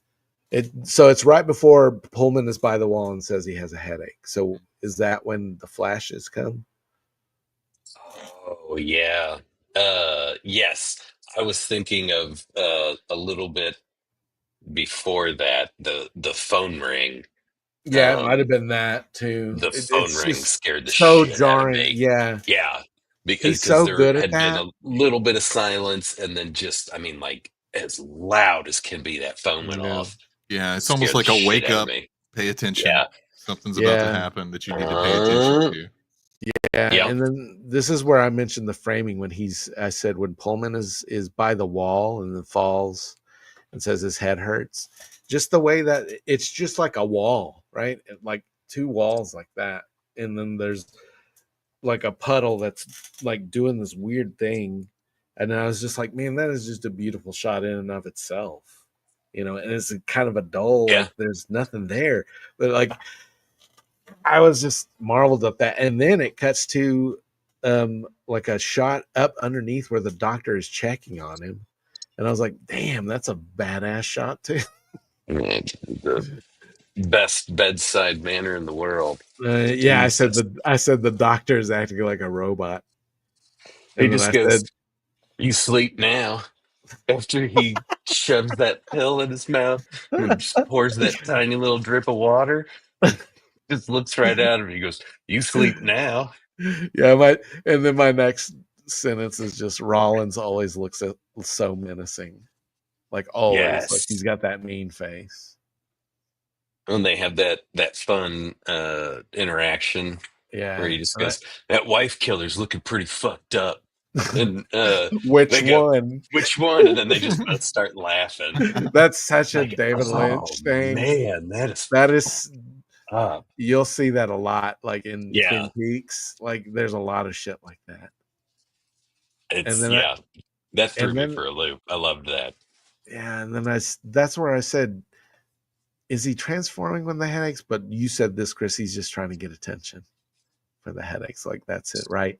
Yeah, And I then mean, I think it's he's starting to dissociate, right? Yeah, This is what the fugue state is starting. just trying to get away and Yeah. go into his head. Yeah. And part of it's probably like trying to get some sort of sympathy and attention. Yeah. A pathetic And I mean, guy. maybe it's so bad that it is kind of like physically manifesting, Yeah, as well. definitely. Something. Yeah, and then Potentially. But I like your read on that, Chris. I think that's I didn't think about that, and I think that adds a lot to the overall kind of like themes. Yeah, his whole personality is like poor me. Oh, poor Mhm. me. So he's looking to try to get sympathy wherever he can. Yeah, just wow. I just like at every turn, and it's never enough. Like it's never even close to enough. Ugh. Yep. And then we have reverse house blowing up, right? Yeah, did you notice the curtain wipe? Like it was like a curtain wipe, like it went like that. Yeah. I don't know if that's significant, but could that be like, hey, this is a dream? Because the next scene is him in the cell, right? Waking up. Or is that when he fully goes into I think Balthazar that's Gaddy? let's see. I think so, because I wrote what the fuck happened after that? Oh, yeah, I put okay, we get curtain yeah. wipe to the house burning backwards with insane Robert Blake coming out of the house and then going back in. Yeah. And then and then basically we have that the transformation scene, right? Yeah, where his head splits, right? Yeah. And So, then the dude's landlord finds him the next day. Is dude, that guy? you're not Right? gonna believe this, dude. Yeah, that's him. I thought so. I was very excited when I heard him From the open his Big mouth. Lebowski. Yeah, Because I was like, it's so is that the good. dude's landlord? Is that the dude's landlord? And then he opened his mouth. I'm like, fuck yeah, it is. Anyway, that's just kind of an aside note. Yeah. But yeah, then we are treated to Peter Dayton. Yeah. Is there any thoughts on the name? Like is there any Peter significance Dayton? that either of you guys picked up on? I didn't. I was just curious if yeah. There's a lot of names that do that. What's Pullman's name in this? Bill. Fred. Is it Fred Hill? Fred. Oops! I clicked on the Spaceballs link. One of them is like Wakeful Fred or something like that. Fred Madison. Yeah, and then is it Alice Wakeful or something like that? Alice Renee Alice and Wakefield. Renee Madison. Wakefield. So it's like yeah. Wake Up. Yeah. Yeah. So there are a couple of names that did do that for me. But yeah, it is Peter Dayton. And maybe Day and Dayton. Right.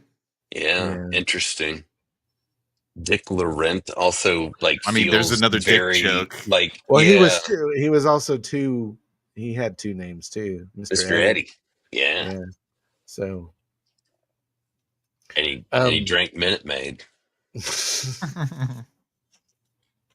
But yeah, so now that's where we get into some of this stuff. Like I put I loved all the suits that are just looking at Balthazar Gaddy's file.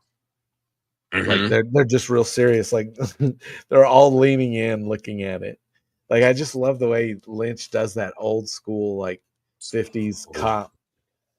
And then I put haha Busey. Yeah, I did too. But you're okay. Yeah, you continue to blow me away with this because like everyone is interested in him in one way, shape, or form. Yeah. When he's Peter Dayton, right?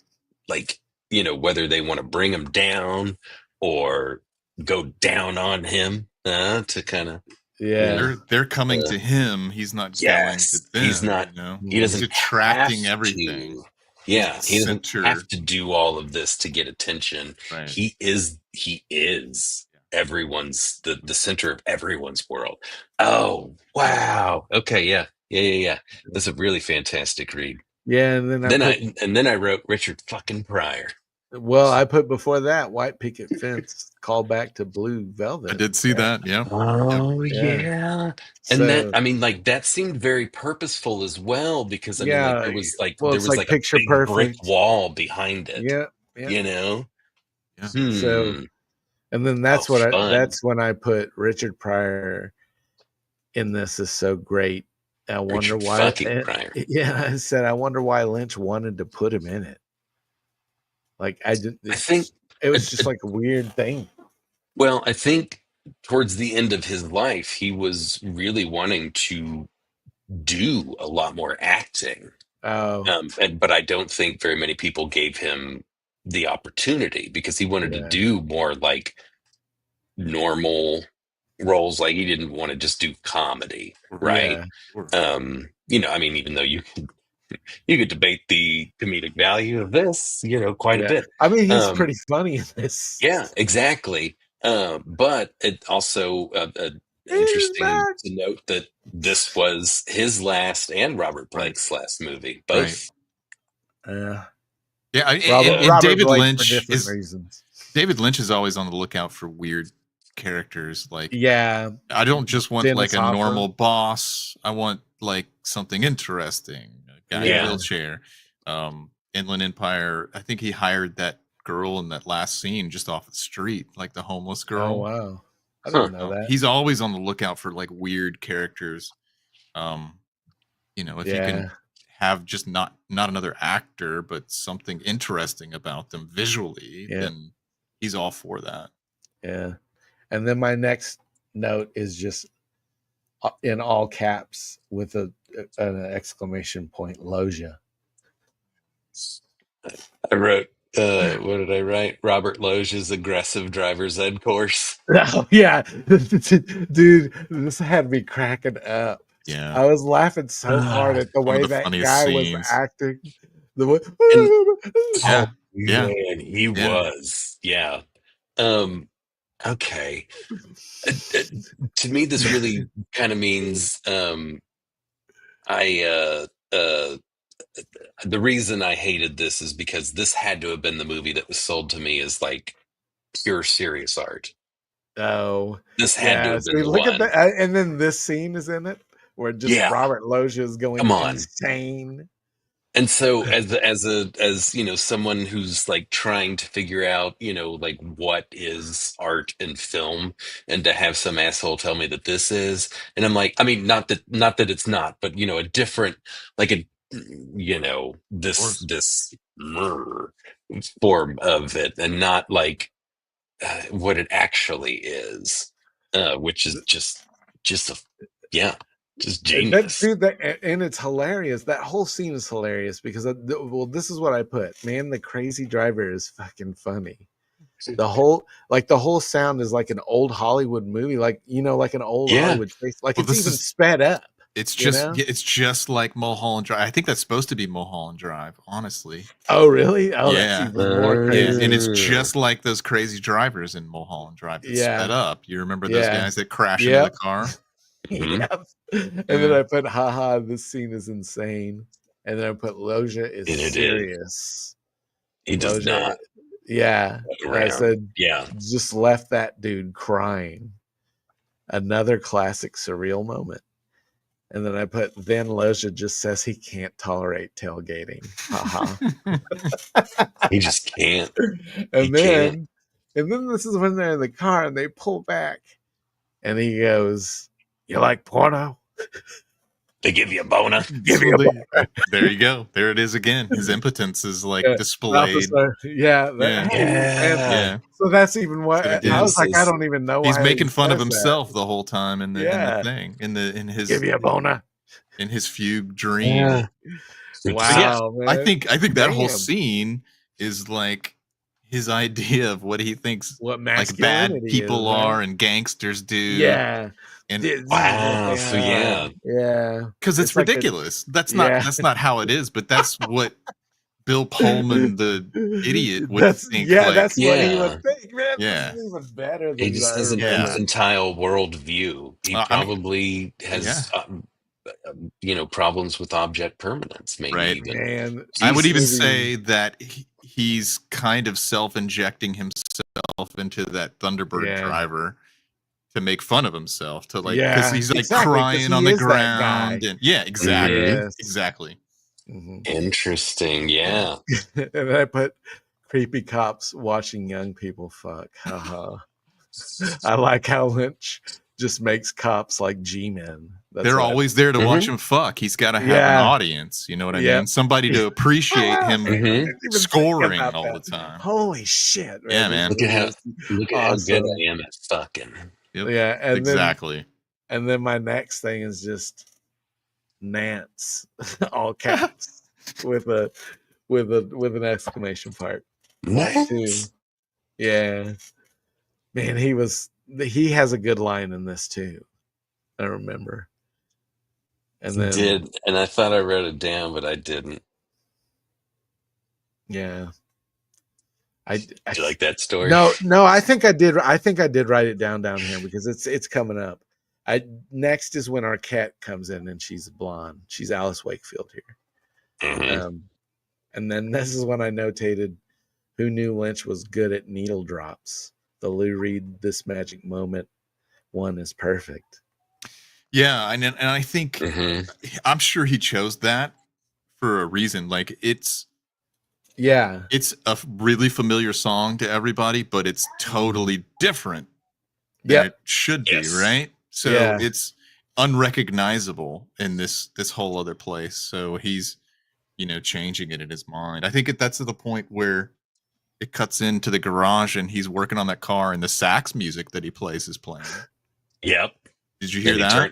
And then he gets up and he his turns crazy, it off. Yeah. He's I heard like, his crazy saxophone. Right. Yeah. And his crazy coworker, who again is probably just another kind of like version of himself. He's like, I like it. Exactly. Or whatever. I think that's all he said. Yep. It's like, I like it. Yep. Why'd you turn that off? Yeah. I liked it. Yeah. So awesome. Yeah. Yeah. And then I put and then this is fucker gets more pussy than a toilet seat. That's what he said. There it is. Yeah. And that's where he's having sex with or to go why back is to he the, so the scene when he's aggressive with having her? sex with Sheila, and he like leaves his jacket on for like the first half of it. Did you notice that? No. I just thought that was ridiculous. Dude, there's some I mentioned something Loved about it. Balthazar Getty later on here. We'll talk about it when it happens. But I said, why is he so aggressive with her when he's fucking her? When they're having sex.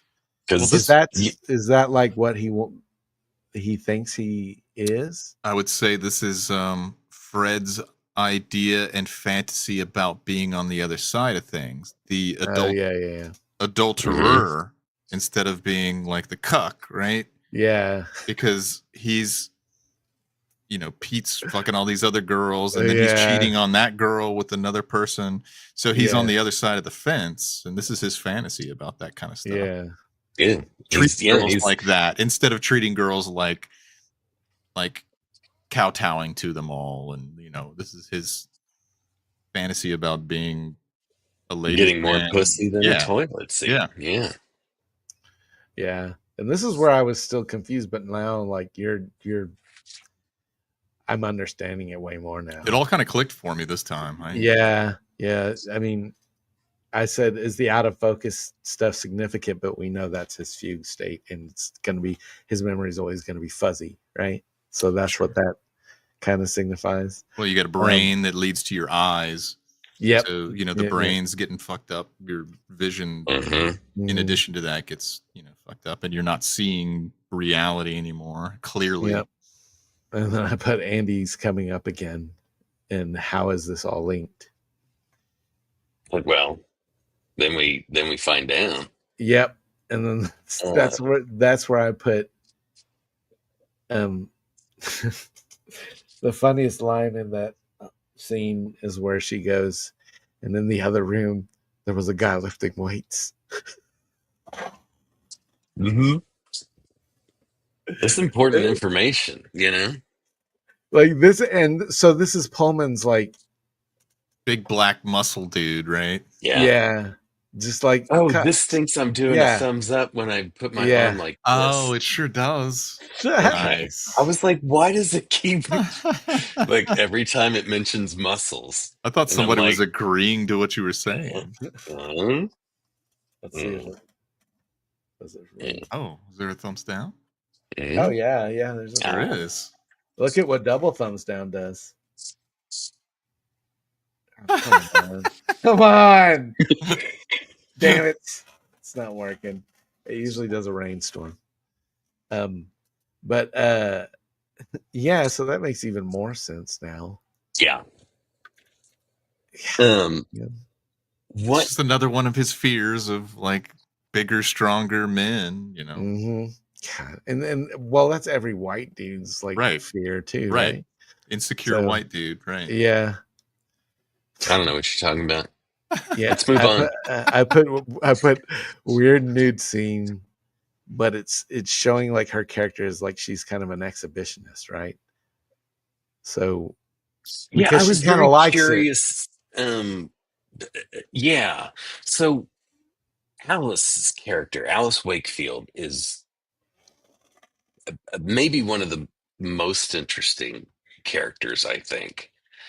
I couldn't quite get a read as to how much of that is, the Renee. delusion, and how much of it, is true to what Renee Yeah. actually is. You're experiencing her as Fred experiences her. Yeah. You know And what I it's mean? like, oh, man, So her that's how he the sees it. way she played that, though, Yeah, or the see, way like it was written, or both, right? that's the other Was thing too. Like good God, that was the most everybody is. interesting She character for leads me. you on as a watcher. Oh, As a yeah. viewer, Yes. she leads you on, and then she fucks with you, and then she leads you on. She's like, I was just kidding. I love you very much. And then Yeah, it keeps like happening. you were saying with It's- earlier with the gun She's like scene. Gina It's a Gershon gag. in Right Bound. at, Yeah. He's gaslighting his audience, basically. Mm-hmm. Yep. I mean that, and then what did I put Because here? he finally kind of has some level of control. Right. Right. Yeah. Yeah. Yeah. So good. That's fun. And then Andy gets it. Well, I said I think that she looks nicer with the dark hair. I like her with the dark hair. But anyways, See, I'm generally in that lane as well, but I thought I preferred Alice's look. oh really? Oh wow. Yeah. All right. Yeah. And I'm usually not a blonde guy. Oh wow. So yeah. I guess I've become a brunette. That's how as I oddly age. Like, yeah. I think younger years I liked blondes, but as I've aged, Yeah. Mm-hmm. But I think that's part of just kind of like how taken I was with her, like the way dude, her like character was portrayed. Well, that's the other thing. Like I've always thought that Patricia Arquette is attractive, right? But like she's like super like sexy in this. Like this is like it's a noir, yeah. Yeah. Yeah, And that's yeah. I notated That's like part of it. Yeah, she's like a perfect noir femme fatale, right? That she's the femme fatale Mhm. with the blonde hair, because that's fucking dork ass Bill Pullman is thinking what she is. Yep. Yeah. Absolutely. Let's And then there's like see. a scene where he's in his house with his parents, and they're like talking to him, Gary Busey and his mom. Yeah. You remember that? Yeah. Is that when he goes where he's trying to get them to tell him you were there? I think his parents' job in his fugue is to keep him in the fugue. So they're trying. So they say things like, "We're not going to talk about that," you know. Yeah. Yeah. They encourage him to not remember. They always keep it light. Right. They encourage him to go out with his buddies. Yep. Hey, how come you're not just live here? And how this come you're place. not having more sex with Sheila? Or whatever. Yeah, they're I think they're there to interesting. try to keep him. They're his boundaries to try to keep him within that bounds. Yep. And then also, and I didn't think about this until just now. I think it also gives a really good, like a much clearer picture of kind of like where he came from, right? If like at least my assumption right now, or where at he least wished he came from. You know what I mean? Yeah. If you notice, they're wearing because they're like always wearing those parents. leather jackets, right? Yeah, he's wearing that with sunglasses. Yeah, he's wearing that leather jacket in the very end too. They're both like real good looking parents, right? That So was it's when- like his idea of yeah. cool parents. Yeah. these are cool parents. If I had cool parents like There was these, a man I would have been here. this cool guy. You know what I mean? Yep. There Yeah, was a man. that's There was a fantastic. man there. There was a man there. And I know I think we've passed this scene, but Mr. Eddie's confrontation with Peter. Oh man, that was such a great scene. It was so tense. Where he pulls out his gun. He's like, if Yeah. I ever thought anybody He's was like- kissing her, Yeah, I'd blow his brains out. really good. And then Shut up, later, yes. when they basically have the same conversation over the phone, and he hands the phone over to the mystery man. Right. Oh God, those were both exceptionally effective scenes. Yeah, the phone And it's like- conversations were fantastic because there's a lot of phone conversations with Alice, and it's just they're her focused on the lips, mouth. or it's Yeah. just her eyes, and it's perfect. Like even at the beginning, Yeah. remember when she says, Yep. somebody was taping Yep. us, Yep. you know? Mhm. So that's how he sees her. He doesn't see her as a whole human being. yeah. Mhm. He just God, sees man. her as bits Damn, and I pieces. didn't know David Lynch loved women much. He seems like he's almost like a feminist. Like He's been married like weird. several times. Yeah, I right? know. It's weird, right? But he does write really really well fleshed out female characters. These are probably where- things that he's experienced. I'm sure Yeah. that he's Yeah. experienced. Well, this that's is a- jealousy There's that stuff he's I bring up experienced with for him. sure. Yeah. Yeah. um, And that's I that's put- another kind of interesting thought. And how much of this is Yeah, and this was autobiographical? so before that, there is one thing that's very autobiographical that I watched. I'll tell you it at the very end. I put Robert Blake as some kind of weird dude that can go between worlds and times. I think he shot Getty in the head the night something happened. That's what I was thinking at that time when he Yeah. popped up. It was right after Natasha Gregson Wagner was all pissed off, and I put Natasha Gregson Wagner is pissed. She's hurt. Poor girl. And then that's when I put the Robert Blake thing. And then after that, I guess this is where he goes to Andy's, right? After that, because I put gross porno made by Andy, really sleazy. Yeah, well, she talks about partying. I know a guy who parties. And this is, I think that's a pretty important scene because that's when. Oh yeah, because in Fred's perfect creation of a world, his jealousy starts creeping right back in, right? Yeah, because that is she gives almost the same speech that she gave Fred, or sorry, that Rene gave Fred when they were driving back from the party. You know, as a guy I know from a job, like, how do you know this? And gives basically the same story as Alice. Yeah. Although, the promiscuity level is like through the roof this time, right? Where we go there and at this house, and she plays it to be like no big deal. Right. She's clearly upstairs fucking him. Well, there's a big giant projection screen of her being fucked by somebody else. Right. Yeah. And then I didn't even think about that. And then she comes down after he hits him over the head, right? And she's very casual. clothed. Yeah. And exceptionally casual. Kind of like, oh, you got him. Yeah. Oh, you got him. Like, oh, good. Yeah, no. You didn't fuck it That's up, when- like almost, in that vein. And so, I mean, like, he's really like, That's after starting to beat he himself hits him up, in the head, right? Again. That's right after he hits the guy in the head. He knocks him out. She And then says, he you does, got like- him. And then he gets up and does like a The jump. tumble, and then that's like the weirdest death I've Yeah. seen ever. It's Just so right into a super violent Awesome. because he hates Man, this guy. He wants this guy to suffer like the worst death, and that's a terrible death, I'm sure. Yeah, and then I super put violent, violent. but also very unceremonious, right? and I Because put Arquette's he didn't to reaction. do it. himself. Yeah, he kind of did it to himself. Arquette's reaction is fucking hilarious. She just goes, "Wow."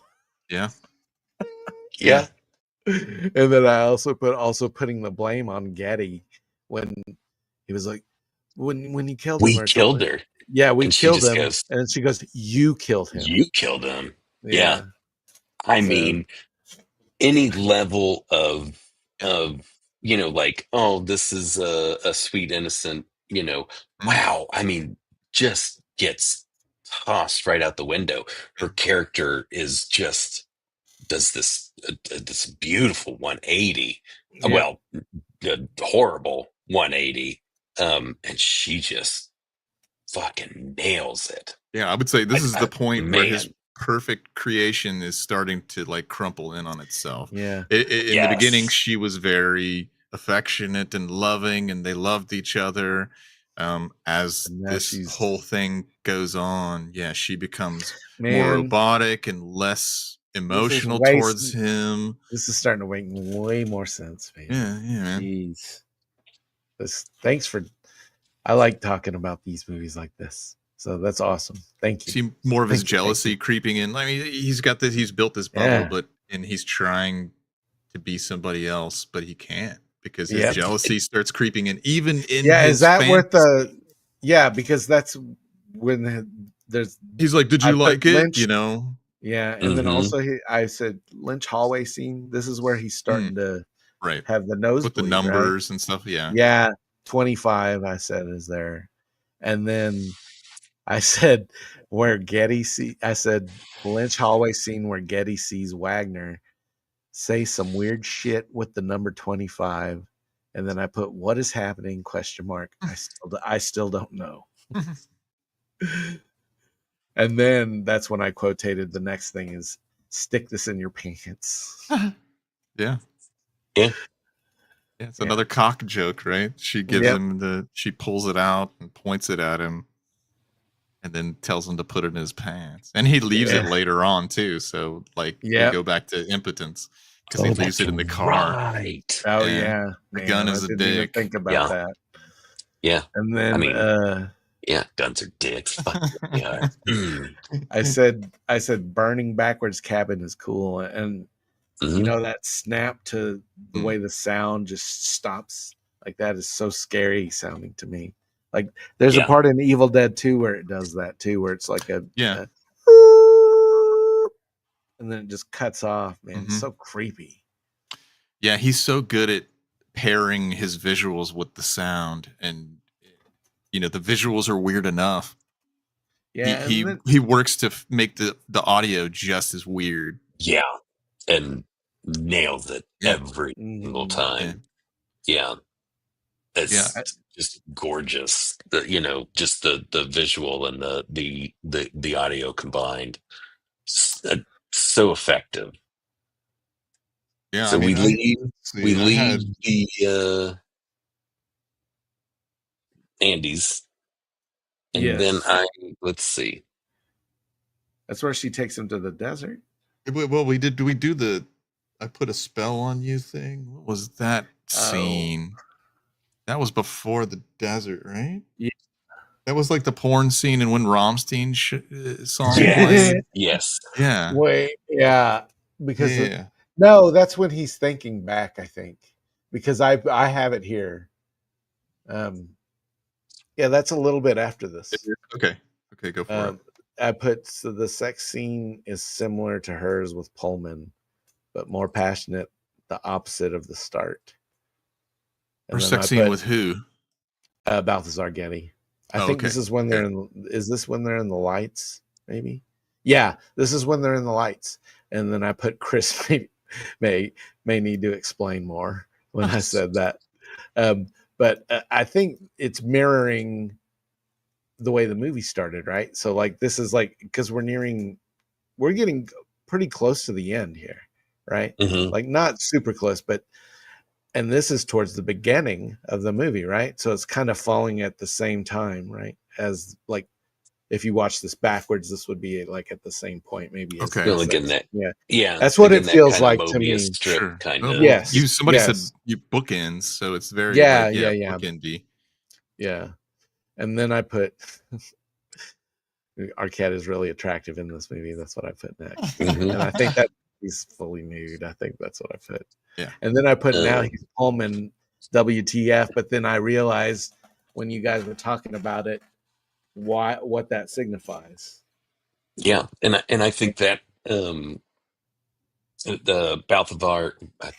Balthazar Getty, and that scene just kind of repeatedly saying, "I want you, I want you, I want you," Yeah, and then her response is, "You'll you'll never never have have me." me. that's And right. then I that's when think he that turned. yeah, and I think so that's what kind of takes him out of it, right? Yep, But I exactly. think that also plays into Chris, like what you were saying earlier with this, like we're starting to chip away at this, right? Yeah, it's As crashing much in. as Yeah. I'm Yep, trying that's when it. to Yeah, keep Pete alive, Yeah. I can't do it. I've got to start facing whatever yeah. reality is, Yeah. He'll never even if be it's able to not. have that. Right. Yeah. So yeah. For several reasons. I mean, for himself and because he's murdered her. Well, yeah. But yeah, he no matter how he tries to build his perfect thing, everything he's gonna ruin it. He can't help it. He can't help Yeah. but ruin it. But so we're explaining it more, but at this point, when I was watching it, I put, and Blake is appearing everywhere now. This is nuts, but fucking great. And I'm confused, but I just love it. But like that, I don't know what it is. It's just You can't, pulls you. Yeah, it just pulls you in. And this is another thing about that I've noticed is like when I watched these in the past when I was younger, I always thought these movies were slow. But man, this movie was not slow at all to me. I can see how you would think that though. Like I said, as a kid, like there's so much that you don't pick up on that just would make it seem like it was dragging because you're just not registering like what's happening. You're just like, oh, they're just talking. Yeah. And then that's I said go ahead.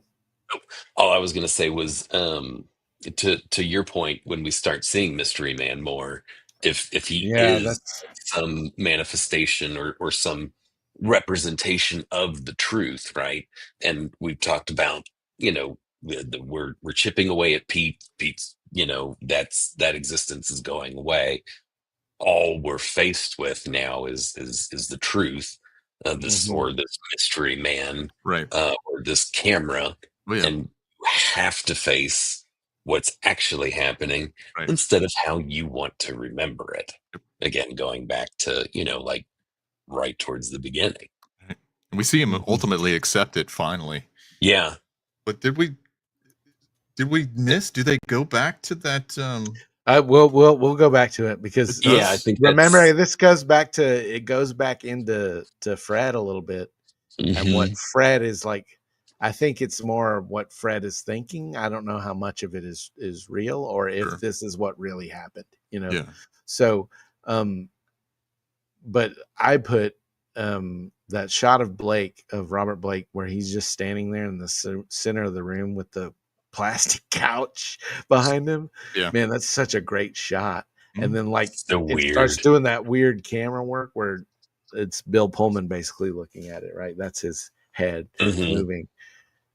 And then I put this is when I put this score is fucking great, and then I didn't realize it was a Rammstein song. And then my next sentence is, do I kind of like Rammstein, or is it just how it's used? I told you. Yeah. See, I think it's just because, no, I don't want to presuppose. Like it's paired well with cinema. For me, it's because of it's because of how it's utilized, right? Yeah. Because I also thought the Marilyn Manson song was pretty good, and I don't. I put a spell on you. Hey, I did too. Yeah. I thought it was too. I Yeah. kind of thought that was. So, too. what did you And guys we'll think get to about that scene, though? Like, Yeah, because we did kind of gloss over that a little bit. did you? no, we get to that because we're not there yet. We're not there yet. No. Okay. What? Because this all happens before that. I'm so confused now. I'm taking notes as the movies while I'm watching this. Yeah. Okay. I put Oh, Blake I is remember everywhere. that being earlier. And then so after Rammstein, I put Mhm. Blake is everywhere. What a fucking creep. And then this is where He's dead now. You don't have to worry about it. wait, this is where I'm confused now too, because didn't he take Loja? He took Robert Loja, right? Well, there's the whole scene where she's like a hooker in the middle of the room. Oh, you remember yeah. that? That's when the Yeah. Marilyn Manson song's playing. Yeah. So that's what I was saying. Like, oh, but that's not when Marilyn Manson's in it, right? no, that's later. That's That's later. just Yeah, when okay, I put that's a where I was spell getting on you, and she confused. strips Yeah. slowly, and he's sitting in that chair. Like, Yeah. it's such a weird scene, but it made me it made me feel like this is like a scene expressing how he wants her to suffer, like how Fred wants Renee to Yeah. suffer, and also be a victim at the same time. Like, I mean, this is just a whole part of the ambiguousness about how he feels about her. He loves her, but he also thinks she's a slut, right? Yeah, he wants to So treat he her wants to like he wants her to like an suffer, object. Yeah. and he wants to care for her at the same time. It's just Just a shithead. yeah, You know? yeah, He wants the Madonna and the whore. yeah. Yep. Yeah. So yeah. And let me see. Yeah, he wanted. So the other note I have is he wanted. He feels like she committed infidelity, but he also wanted it to be forced so that he didn't have to, so that he could like forgive her. Yeah. easier, you know what I mean? Yeah. Fuck, that's yeah. Jeez, that's He's just terrible, Fred's fucked up. Yeah. Yeah. Oh, and the Alice porn scene, like when the Rammstein kicked in. Yeah. Did you guys think of anything else? Like, the thing I thought about was immediately, and it's not a movie. The movie didn't come out until 2 years later, but it was a very Eyes Wide Shut moment. Did you guys get that feeling? Oh yeah. Well, this is where you said the Rammstein is playing, right? He walks in and It's that the porn's black and playing on white. the screen on the big Yeah. wall, right? And the Rammstein's playing, and it's like It's very like that gross, like balding dude too. Yes, that's like yes, having yes. sex with her. Yeah, It was very similar to when Tom Cruise walks into that room and that dude's going, with the smoke, doing all the things. And that movie is so similar to this movie, if you think about it. Yeah, it Like, is. it's pretty about much. an insecure dude who can't take his wife told him like she had thoughts of like cheating on him one time. So he goes out like looking for it's very similar. So it's like a Kubrick like saw Lost Highway and had his own interpretation of it. It was really interesting. I mean, that's man. I Oh, didn't that's even think about interesting. that. Yeah, because Eyes Wide Shut is. I remember like that. I That's would one like of to my watch. favorites. Yeah, Yeah, that's that's one of my another one I would like favorites. to watch now because that might be. That movie's I might- amazing. That movie I is liked so it when I good. first saw it, but I've always liked Kubrick. So good. Yeah. And it's so long too, though. But Yeah. it's very dreamlike. So I think it Yep. was like Kubrick's appreciation for kind of Lynchian style. Yeah. That It makes a lot of sense. Yeah. Yeah. And then that's when I put. So, is this when he starts talking to, or he gets Robert Blake and they get together and they go after Loja? Yeah. Mhm. Right. And then that's when I was like, I got confused again because Loja is like, who are you? And I'm like, wait a minute. You just said you knew this guy a minute ago. Are you who are you now? So he wasn't Mr. Eddie at that point. He was Dick Laurent, right? It was Dick Laurent. Yeah. So That's my next. I guess that's the only thing I need clearing up now. Is this still the unfaithful narrator at this point, or is this what truly happened after? I think this is just the collapse. This is part of the collapse when they're joining. You know, the mystery man mystery man shows up with Loja for a while too, right? Yeah, at one point, but So that's in with Balthazar Getty, I think, right? Right. Yeah. So he's a different guy in the Balthazar Getty image, but than he is now with Pullman, because Pullman. It's the continuation of the idea. Like, it's still Fred contriving this whole this whole fugue. So he's even saying that he turned back into Bill Pullman, and Robert Loggia doesn't know who he is at that point, but it's all still part of the fugue. Or it could just be like some sort of representation about how almost every other person that's not him is kind of interchangeable to him. You know, it's like the players don't necessarily matter. It's how my story advances almost, you know. Sure. Maybe this is just kind of like Totally see one that. take on it. I mean, that's a narcissist viewpoint, right? It doesn't matter who it is. It's all the same to me, you know. So then he goes into the hotel, and is it 26? The room that 26 is the room he walks into, and she's fucking in 25. 25 right? is his room he goes into. Oh, okay, yeah. So do you see what I'm saying? Like, they're numbered. Yeah. He's got his own room, and 26 is beyond it. I think it's her lovers, you know, all the different lovers that she's had. 25 is his. He walks into 26, I don't know, earlier maybe, and she's fucking somebody, and she looks at him and was like, "Oh, were you waiting on me?" or something like that. Oh yeah, that's where she's the other girl. That's where she's Natasha Gregson Wagner. Right. Yeah. Right. Yeah. So this is the opposite of that. Yeah. So okay. And then so he takes Robert Loggia at this point, right? Knocks him out, hits him with the butt of the gun. Right. And then puts him in the back of the car. Puts him in the trunk. Drives off. And then I forget, why does he stop? The car? In he the gonna desert? Get rid of? I think. Yeah. Yeah, I think that was just to pull him out and kill him. Oh yeah, okay. Yeah. So that's what just leave him out in the desert, right? So that's when I put Loggia attack. He pops out of the trunk. Dude, he just comes out of there. Yeah. And then that's when he's almost got the best of Bill Pullman, and then he slits his throat. Right. He had enough time to drink a bunch of Minute Maid, so he had like a lot of energy to just spring out of the back. Yeah, and then this is where I notated, and Loggia doesn't know who Blake is now. And then this is when it cuts to them at that party, and it shows Loggia being real gross with Rene. Patricia Arquette. And that's why I think Robert Blake is like a representation of jealousy, right? Because when he shows up with Loggia, Loggia's being jealous and crazy, right? Yeah. So okay, that's why I think that. Yeah, that makes sense. And then I put that could also fall into the whole camera thing, because the camera shows you. I mean, wherever you're pointing it, the camera is showing you what you want to see, or what you want to,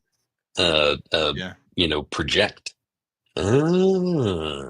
So either way, interesting. All the interpretations, for sure. I put David Lynch, man. I put, this is my next sentence, and I hope this makes you guys smile. I said, well, there's Marilyn Manson, but at least he just shows up to get blown away. So are they doing snuff films? Is that what they're doing? That's what I didn't understand. They lured these dudes with these chicks and killed them because they're getting off on that, right? Yeah. That's what I think. I guess that's what he had in his mind. Like it was like to the furthest point of how It was a weird terrible scene. your mind can get, right? Yeah. That's how depraved he thought she would get. Yeah. Right. Just and then doesn't it yeah. cut to after he gets blown away, doesn't it cut her like leaning back with the two girls like Yeah. going down Yeah. like so so like the lowest of the low for him, right? That's the way he That's would just picture like her. what he's envisioning, right? Yeah. Like this is Yeah. the is like absolute this is most letting it debased thing I can Jude, think I of. wonder if this is where meditation starts coming in. Did it already start at this point for him? Maybe, or has he always been? Surely. Because I wonder if because a lot of the meditative state is to like not to make yourself go crazy with like stuff like that's not happening and that like some stuff that you can't like Center yourself and all you that. gotta so I wonder if that's a part of it too, but okay, cool. I guess he got to go to the bathroom. We're almost done though. Or are we? Did you like the Loja attack? Oh yeah. Are you kidding? Okay, so as that was coming up, I was like, I know he's gonna open up the trunk. I really hope he just springs the fuck out of there.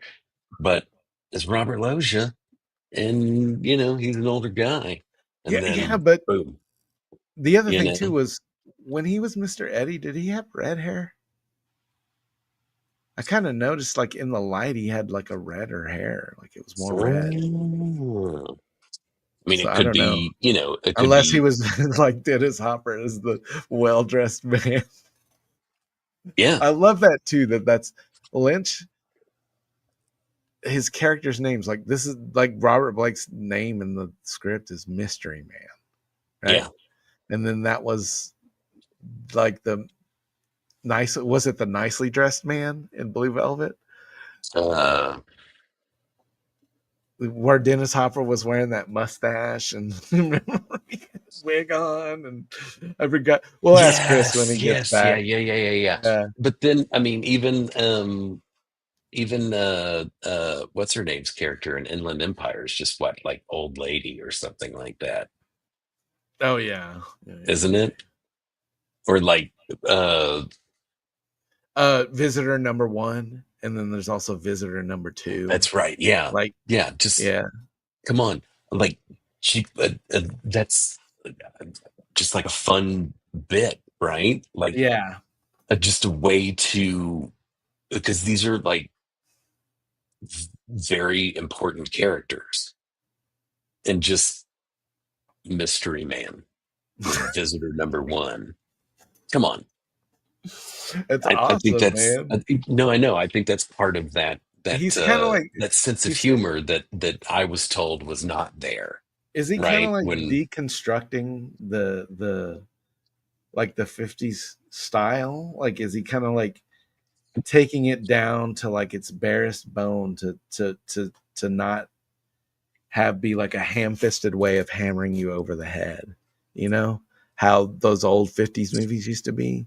Like, oh, every time a bell rings, an angel gets its wings. That stuff. Like, It's a Wonderful Life. Like, well, I think, I mean, Mr. I Smith would goes say to Washington and stuff. I would say he's probably paying homage to it. He's paying homage. He's also like trying to deconstruct it. Yeah. Right. Yeah. So that's what I meant. So okay, that's what I fucking meant, dude. Jeez. Oh. Jesus. Yeah, I said, well, that after I put, Marilyn Put myself Manson in timeout. just shows up to get blown away. I put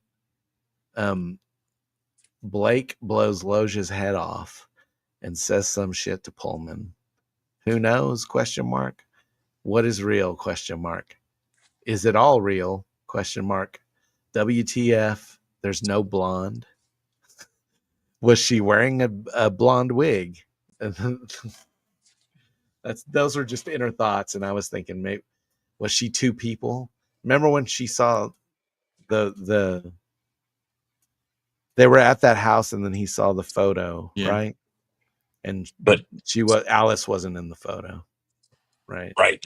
He, I think, was the only one that saw Renee and Alice in the photo. I think everyone else just saw Renee. Yep. Yep. Which just he's turning her into something she's not. Or it was just his Yeah. way of tying the two universes together and trying to make Yeah. the new one real, right? Well, he Like, wrote this with somebody else, Yeah. right? So with the Wild at Heart guy, actually. yeah. Yep. That's right. And I then forgot this about is that. where, and then I put Dick Laurent is dead. That's what happens where he walks up and does that. It goes back into itself, and Pullman starts transforming again. Is it a loop? Question mark. But I think I know what it is now. And then I put ends with some awesome Bowie. Well, the same Bowie that started it. Yep. So Then the same highway that started it. Yep. And then to me, him transforming, Chris, I mean, you can correct me here, but I would say that's him execution, like electric. That's exactly right. That's exactly right. Yeah. So yeah, he's that makes dying. sense. Yeah, right? he's That's man. Yep. Nice. Yeah. Man, what a good movie. Seriously. Yeah. So this good. This is fantastic. I think he fugued out right until and there's a couple of long hallway scenes that made me think of Walking to the Electric Chair. Did you guys? Oh pick yeah, up I on didn't that even too? think about that, man. Okay, so maybe Yeah. I mean, I felt a heaviness in those, Mm-hmm. Scenes, but it was like I couldn't quite put a pin in it. And I think there's definitely something to that. Yeah. I mean, all I think the like the overwash or like the washed out scenes, I think have some representation of his electrocution. Yeah. So good. So after I watched it, Byron, if you still have Criterion, do you still have it?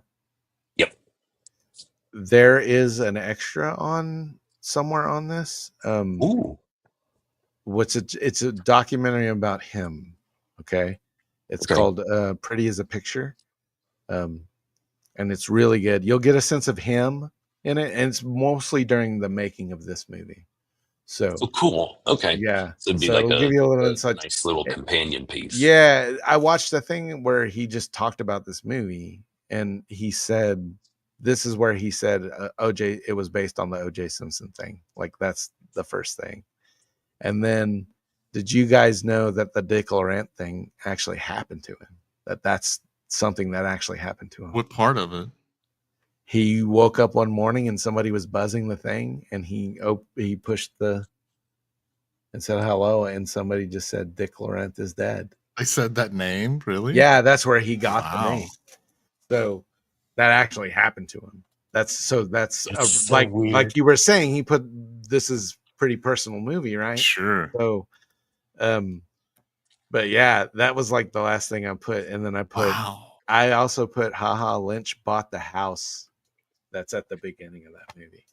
Like that, he just bought that house while they were looking for to film the movie because they couldn't find because they needed a house to do it. Yeah, well, he explains it in the thing I watched. Sure. Why he bought it, but it's a very sterile loveless looking it's really house, cool looking, right? Man, it looks great, but it even the interiors of the thing, it's very just like stony and cold, right? Yeah. It's not like a loving home.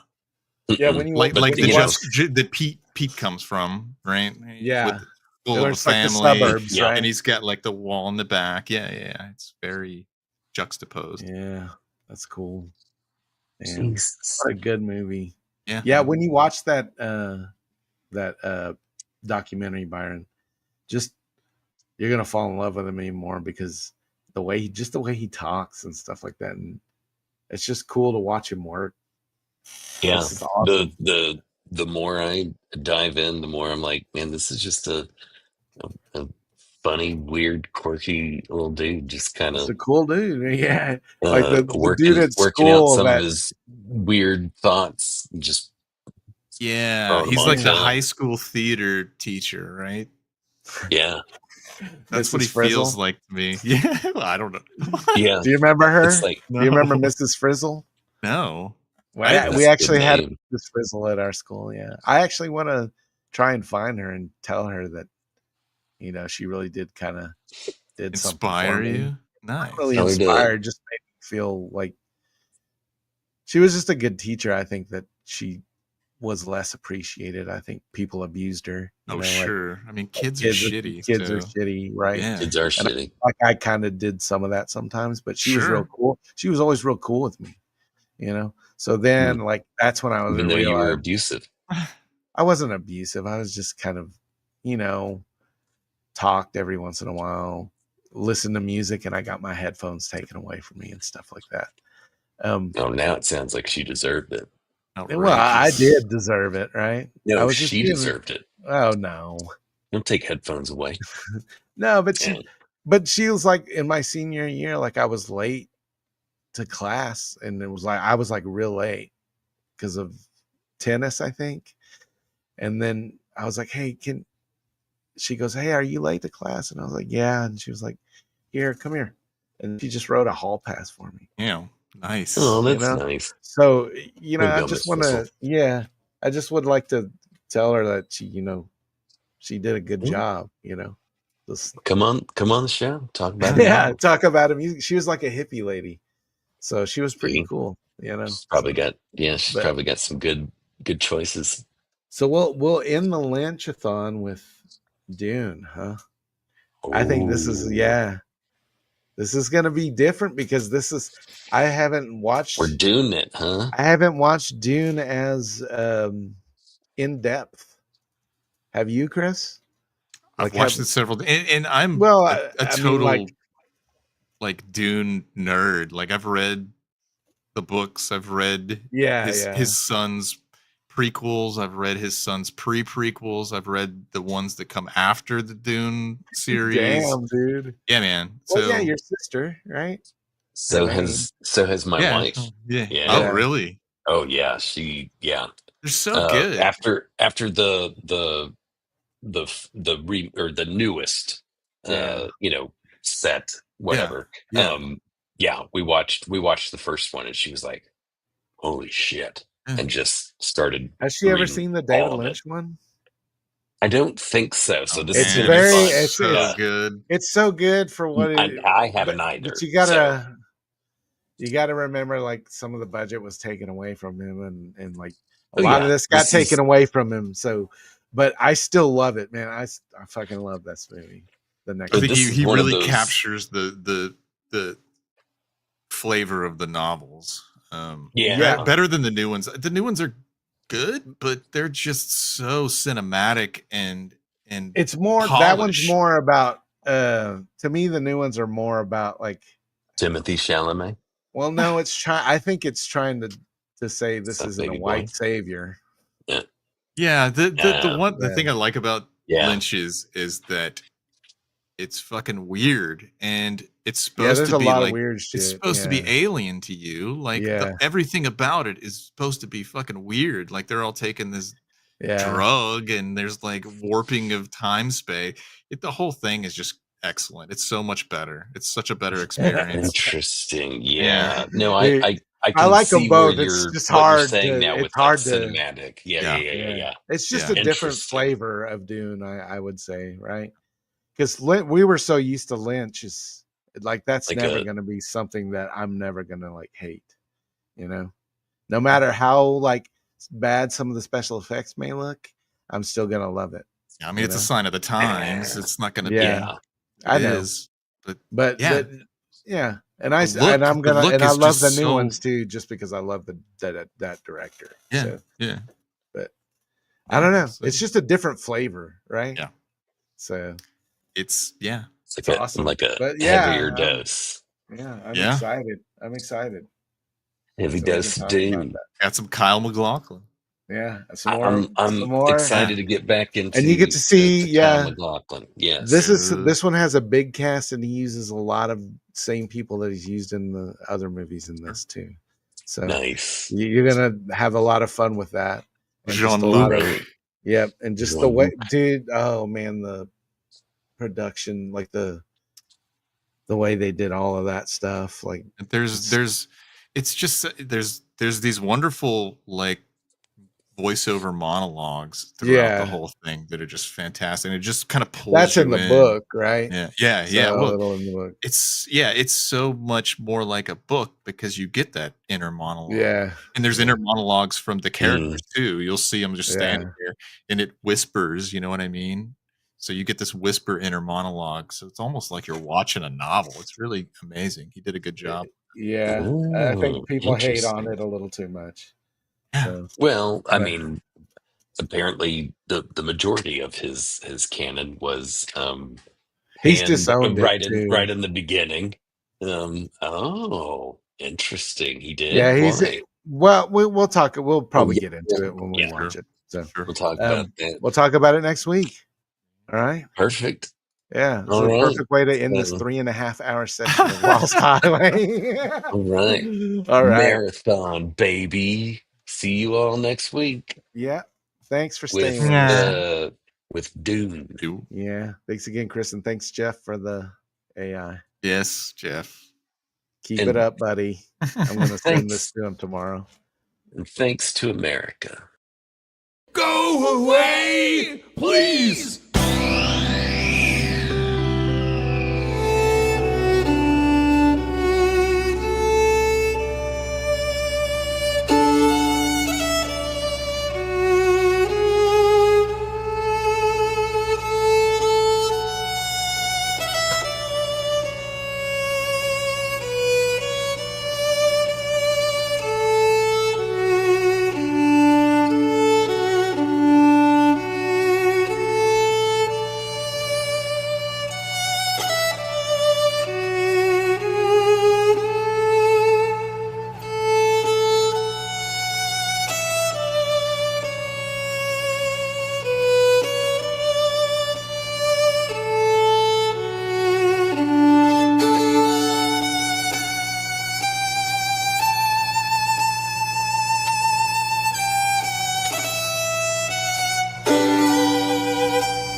Speaking of interesting ride, this was an interesting ride tonight.